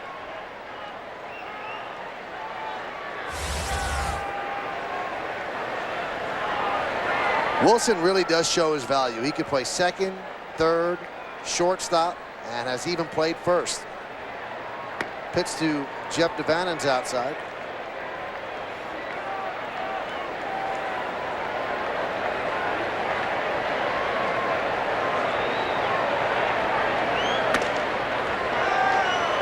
Clemens working economically, just 84 pitches, and it's 1 out here in the bottom of the 7th inning.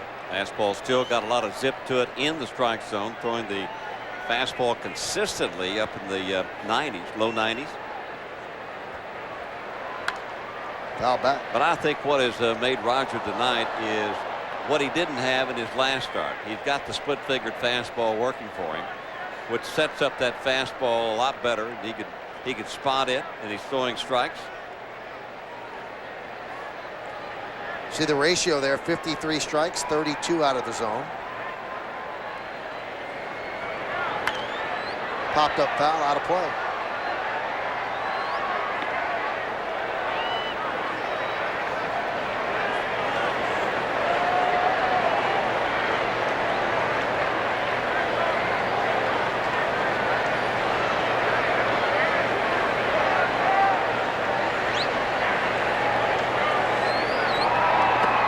Swung on and missed.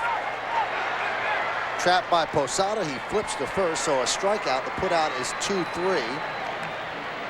Yeah, when you got to think about the pitch that Roger just threw to DeVannon, it sure makes that fastball a lot faster. What's this nasty split finger? You can see it in his glove. DeVannon, in the back of his mind, probably knew it was coming, but he couldn't do anything with it. Strikeout number 5 for Roger Clemens. And that brings up Spezio. Spezio's 0 for 2, grounded to first, and then lined into a 8-3 double play. Can you imagine what that pitch has done in baseball now, that split-fingered fastball, and the guy that gave birth to it was Bruce Sutter of the Chicago Cubs back in the late 70s. And he can't get into the Hall of Fame. Can't get into the Hall of Fame yet. Here comes the splitter again. Roger's name for that pitch is Mr. Splitty. Yeah, well, is that what he names it? That's what he calls Mr. it. Splitty, huh? Doesn't sound right coming from Roger. No. Mr. Splitty, does it? Are you sure he calls it Mr. Splitty? It's a lot meaner than that. Yeah, is it? Okay. That just doesn't sound like Roger. What I was going to say is, you know, they used to use the what they call the fork ball, where they'd wedge the baseball in between the two fingers. They couldn't throw that as hard. The split finger, they overlap the baseball over the seams, and they could throw the split finger up around the mid-80s. With that devastating down turn to it. Well, that was Rogers' 91st pitch. Ironically enough, it was 91 miles an hour. 2 outs here in the 7th, and the Yankees lead 7-0. Mr. Splitty, huh? Mr. Splitty. Got to ask him about that. And that one is popped up. Mr. Pop-Up. Short left field. Jeter's there. He makes the play for the final out of the inning. So Clemens has retired 7 in a row. We go to the 8th inning at Edison Field. It's the Yankees 7, the Angels nothing. You're watching the Yankees on Yes.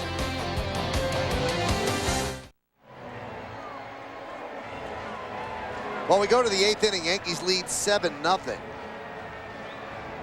And Hideki Matsui will lead off against Gary Glover. Gary came on to get the final out of the 7th inning in replacing John Lackey. So here is Matsui with 3 RBIs tonight, a 2-run single and a sac fly. And the pitch is outside. Now here's something to consider with Roger Clemens. He has a pitch count in the low 90s. Now I know that Joe Torre doesn't even care about this, but we thought we'd throw it at you anyway. The last time Roger Clemens had a complete game was May 28th of 2000. He has gone 104 straight starts without a complete game. So the possibility does exist if he has an easy 8th inning. Maybe they let him go out and pitch the 9th. With a 7-0 lead and there's no off days coming up, his next start he would pitch in normal rotation anyway. They might not, but it does exist if Joe Torre wants to do it. Let me add a little caveat to that, too.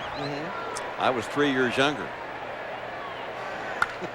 Line drive, base hit to right center field. This could be extra bases. Matsui's trying to turn it into 2. Here's the throw. Here's the play. He's in there with a double. A hustle double for Hideki Matsui.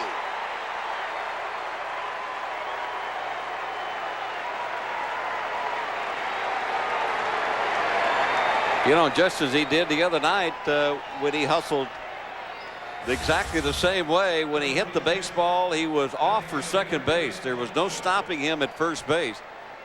And this one a little bit closer. Erstad over there pretty quick, but Matsui challenging that arm with that scouting report that Erstad didn't have that strong of an arm. You can see right out of the batter's box he was going for 2. Pitch to Nick Johnson's outside. It's strange, Bobby. Erstad plays so deep, and even if he cuts the ball off, he doesn't have enough of an arm to stop a double, so why play that deep? And plus Erstad's going away from the plate, so you got to stop himself, ride himself, set himself up, and then throw back across his body. The 1-0. There's a strike. Now there's one key to that element. When you hit the baseball, if you don't start out of the batter's box like you're going to go to second base, then you don't have a chance to get to second base. You can't turn it on a halfway down to first base or 3/4 way down to first base. And you saw running out of the box 100% how close it still was at second base. So just remember that when you're playing Little League Baseball or playing high school baseball, if you hustle out of that box, you've always got a chance to make it. And it's impressive with a 7-0 lead. He's hustling like he was. Here's Greg Jones, who was called up today from AAA, and he replaces Kevin Apier on the roster. Apier was released with another year to go on his contract and over $12 million owed him. You keep bringing up that, it's that amazing $12 million figure. Doesn't it just freak you out a little bit to eat that kind of money? Only in baseball. I wonder how Artie Moreno feels. Forget about how we feel. There's a ground ball to second. Nick Johnson does his job. The out is made at first. Moving to third is Hideki Matsui. Well, don't think that they didn't have to pass it by him. Sure they did. You know, you and I were talking. Said, well, look, trade him to somebody or give him to somebody and pay $8 million, $9 million a contract. If you can just pay any of that, you're going to save $2 or $3 million.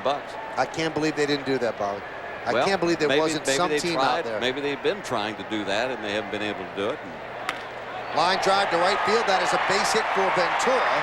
It will score Matsui an RBI single for the Yankee third baseman. They're up 8-0. His 42nd run batted in of the year.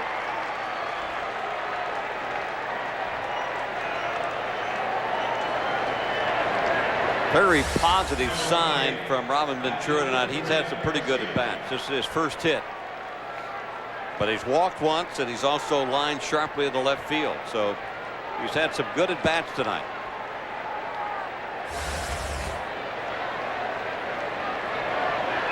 Here's Kareem Garcia. He's 0 for 3 with 2 strikeouts. Fouled away.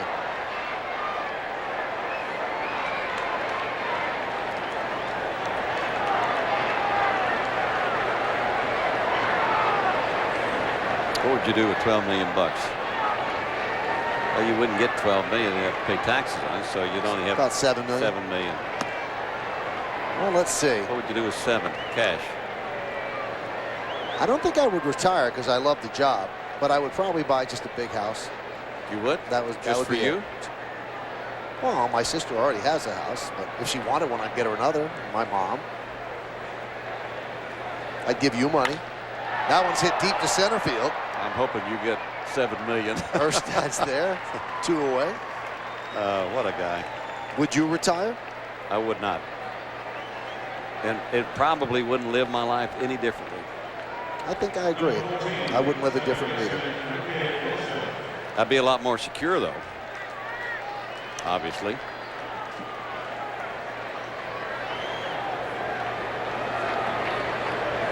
I think people would have a hard time telling me to do things. That would be the big change. Yeah.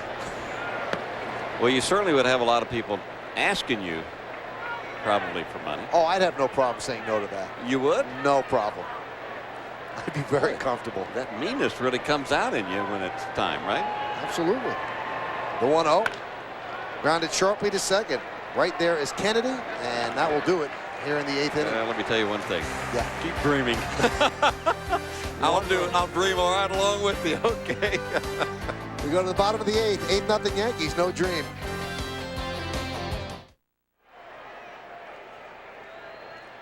Well, we go to the bottom of the 8th inning. Roger Clemens and the Yankees hold an 8-0 lead. He'll face the bottom third of the Angel order. Molina, Quinlan, and Amezola.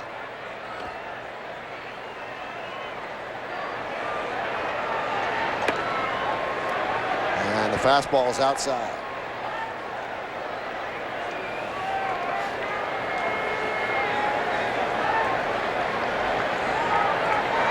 Clemens pitching a 4-hit shutout here in the bottom of the 8th.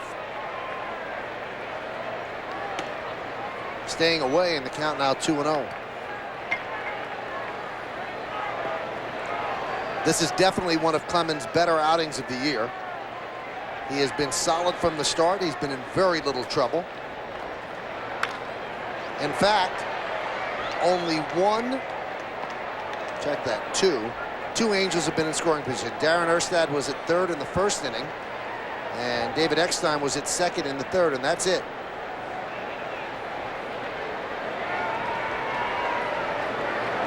The 2-1. And the count 3-1. See Roger hold his hand up after that pitch there. He's reminding himself to stay on top of the pitch.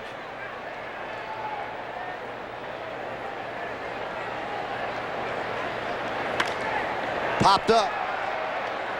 Second base. Wilson is there. 1 away. Clemens has retired 8 in a row. You know that Stottlemyre and Torrey talking over whether they're going to have Roger pitch the 9th inning, and it'll really depend a lot on how many pitches he throws in this inning here. How easy he gets through it, or how tough it is for him to get through it. Right now, there's nobody warming up at the Yankee pen. There's a ground ball at third off the glove of a diving Ventura, and we'll see how they score that. Probably a base hit. And Quinlan with 5 base hits against the Yankees in 2 games. 3 last night, 2 tonight.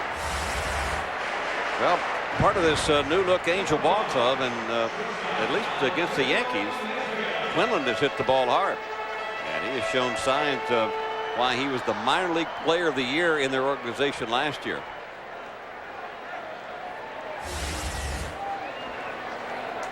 Yankees get Sterling Hitchcock up in their bullpen. Clemens has thrown 98 pitches. Giambi will not hold on Quinlan. Meziga looks at a first pitch strike from Clemens. I don't know why Giambi's not playing behind the runner instead in front of the runner if he's not going to hold him on. Might be worried about a bunt. Well, that's true. But as you're pointing out, Bobby, you are sacrificing the double then inside first. Well, you just have a little bit more range, you know, at first base in case he hits it down that area. Clemens has thrown 100 pitches. Here's 101, a little bit low, 2-1.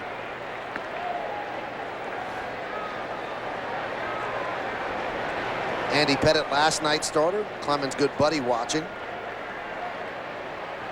Andy has won 8 straight decisions. 2-1.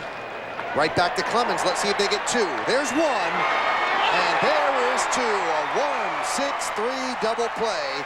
Turned nicely by Jeter at second base, and a nice stretch by Giambi at first. Roger Clemens just 3 outs away from his first complete game in about 3 years. No runs to hit him because of the double play, nobody left. We go to the 9th. It's 8-0 Yankees.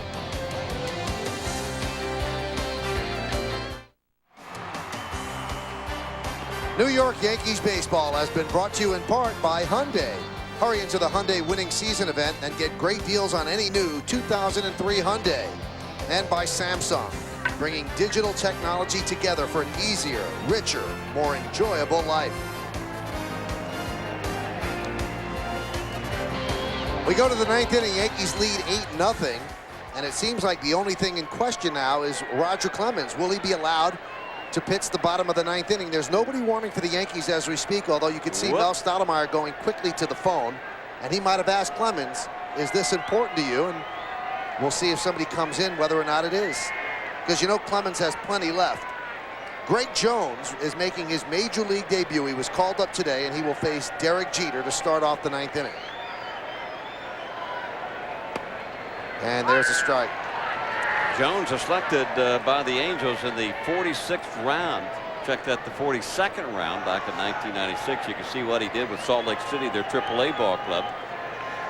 Struck out 56 in 47 innings.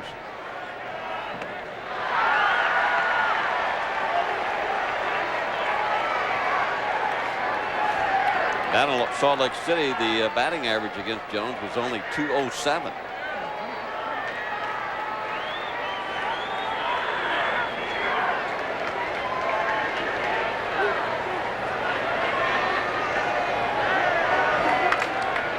Popped up right side. Gabanin makes the play in foul territory for the first out of the inning.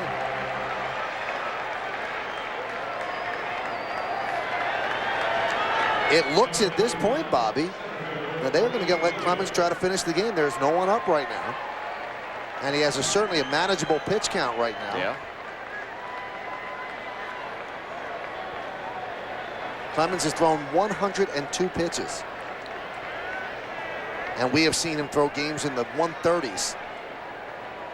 And he will finish up this road trip with a start on Sunday in Oakland. Let me say Thursday, Friday. No, he will not. He will have an extra day rest, so why not? Why not? Because Monday is an off day because you're coming back from the West Coast. He will not start until Tuesday at the stadium, so that's probably their thinking if they do let him finish. The Yankees will have their hands full when they move up to Oakland, too. They're going to get the big 3. Hudson, Zito, and Mulder. In that order. Tomorrow night here at Anaheim, it's David Wells against Aaron Seeley. And Wells, who had some problems with his back on Friday night at Fenway, struggled against Pedro Martinez. Didn't crack, though. Walked 5 guys after walking 6 the entire season before that. Yankees ended up winning that game, but Wells says he feels a lot better. And we'll see how he pitches tomorrow night in the series finale. There's a Baltimore chop towards second base. Kennedy fields and fires to first. And they get Bernie Williams for the second out of the inning. Pretty typical of Bernie. The Yankees leading 8-0 here in the 9th inning, 1 out, and he's busting it down the line. And a guy that's been struggling with the bat, has had a bad knee, surgery on the knee, but it doesn't slow him down. I mean, he really busted it down the line. Well, here's Jason Giambi. He's busted it all night. He is 3 for 3, a walk. He has 3 runs batted in and 3 runs scored. So a perfect night for Jason Giambi. Pitches outside. Well, Greg Jones is certainly breaking in against pretty good top 3 in the lineup. The Angels supposedly have quite a few arms that they really like in their minor league system. I don't know if Jones is one of those. Obviously, he's got to be one of them if they're going to release Apier, bring up him, even though he was in the 42nd round.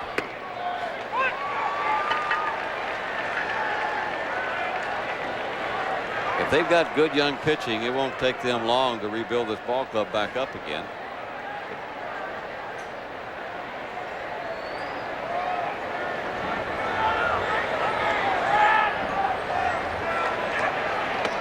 If you have a down year and things are not going well for you, if you've got some young arms and they come through for you, it doesn't take long to get back on top.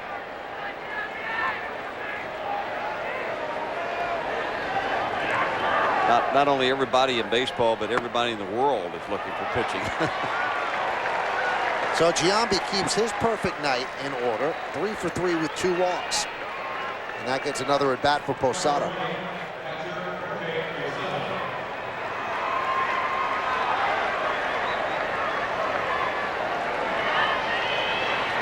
Posada walked in the first inning, then struck out, flied to center, and flied to left. Yankees lead 8-0.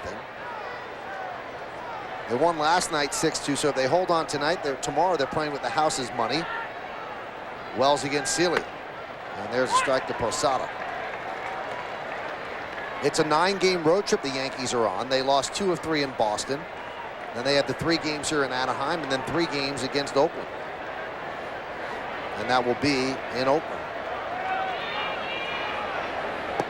Swing and a miss. Those matchups in Oakland, Messina against Hudson on Friday night, Weaver against Zito on Saturday afternoon, and Pettit against Mulder on Sunday afternoon, and all of the games will be seen on Yes.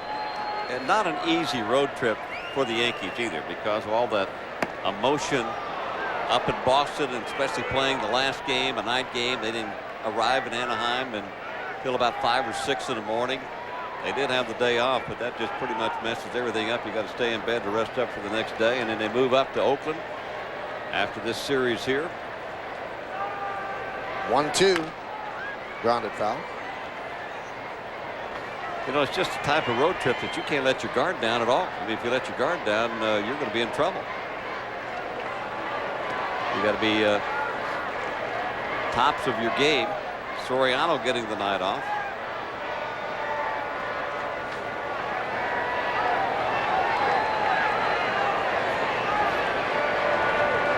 And the 1-2 way outside.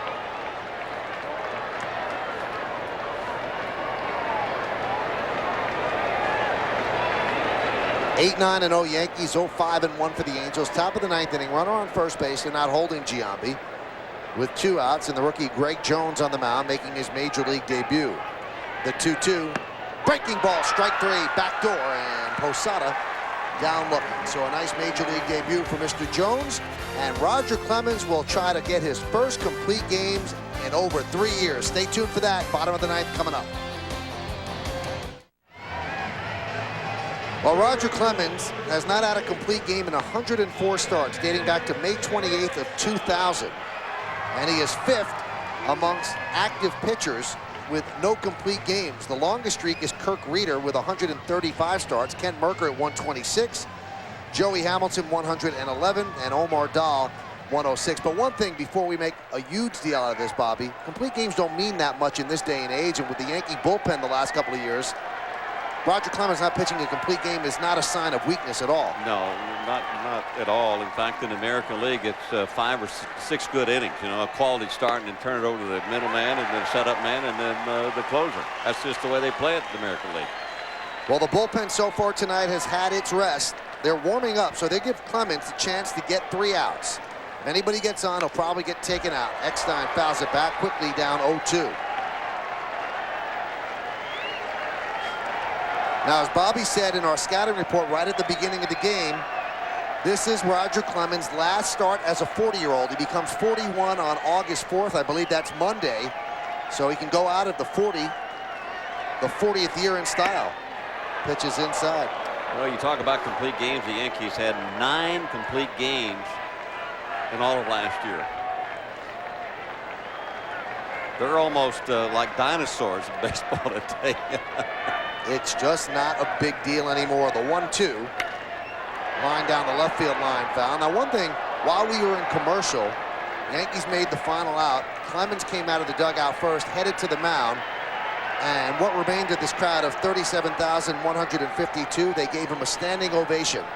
And because they realize this is the last time they'll see Roger Clemens, because this is his last year in baseball. The 1-2. Upstairs, 2-2. 91-mile-an-hour fastball. Clemens has thrown 107 pitches.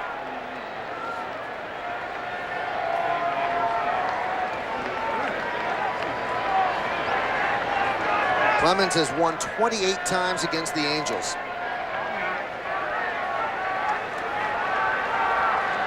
The 2-2 popped up right side, giving chase Wilson and Garcia. And Garcia makes a nice running catch in foul territory, 1 away.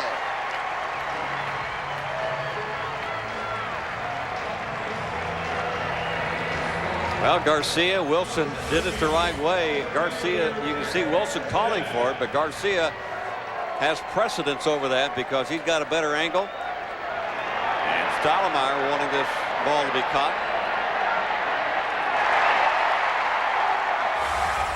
Mel's a little bit pumped, and you know Clemens is as well. Here's Darren Erstad.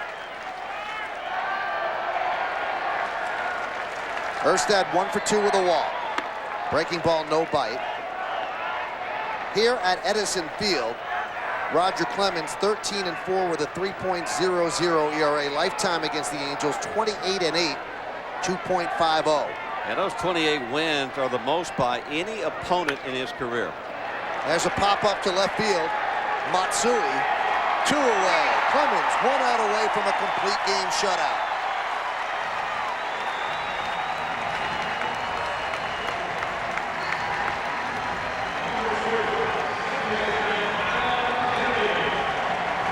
They've got people on their feet here and all over Yankee fans, and there are a bunch of them.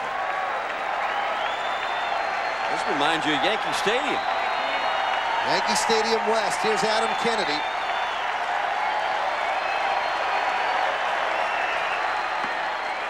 A little bit pumped up is Clemens, and the breaking ball kind of spun out of his hand, and it's 1-0.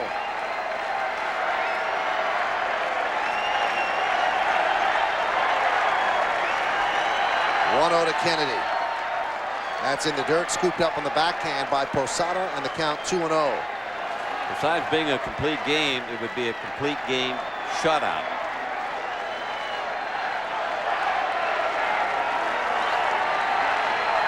The 2-0. There's a strike. 92 miles an hour here in the bottom of the 9th inning with 2 men out. That was his 114th pitch.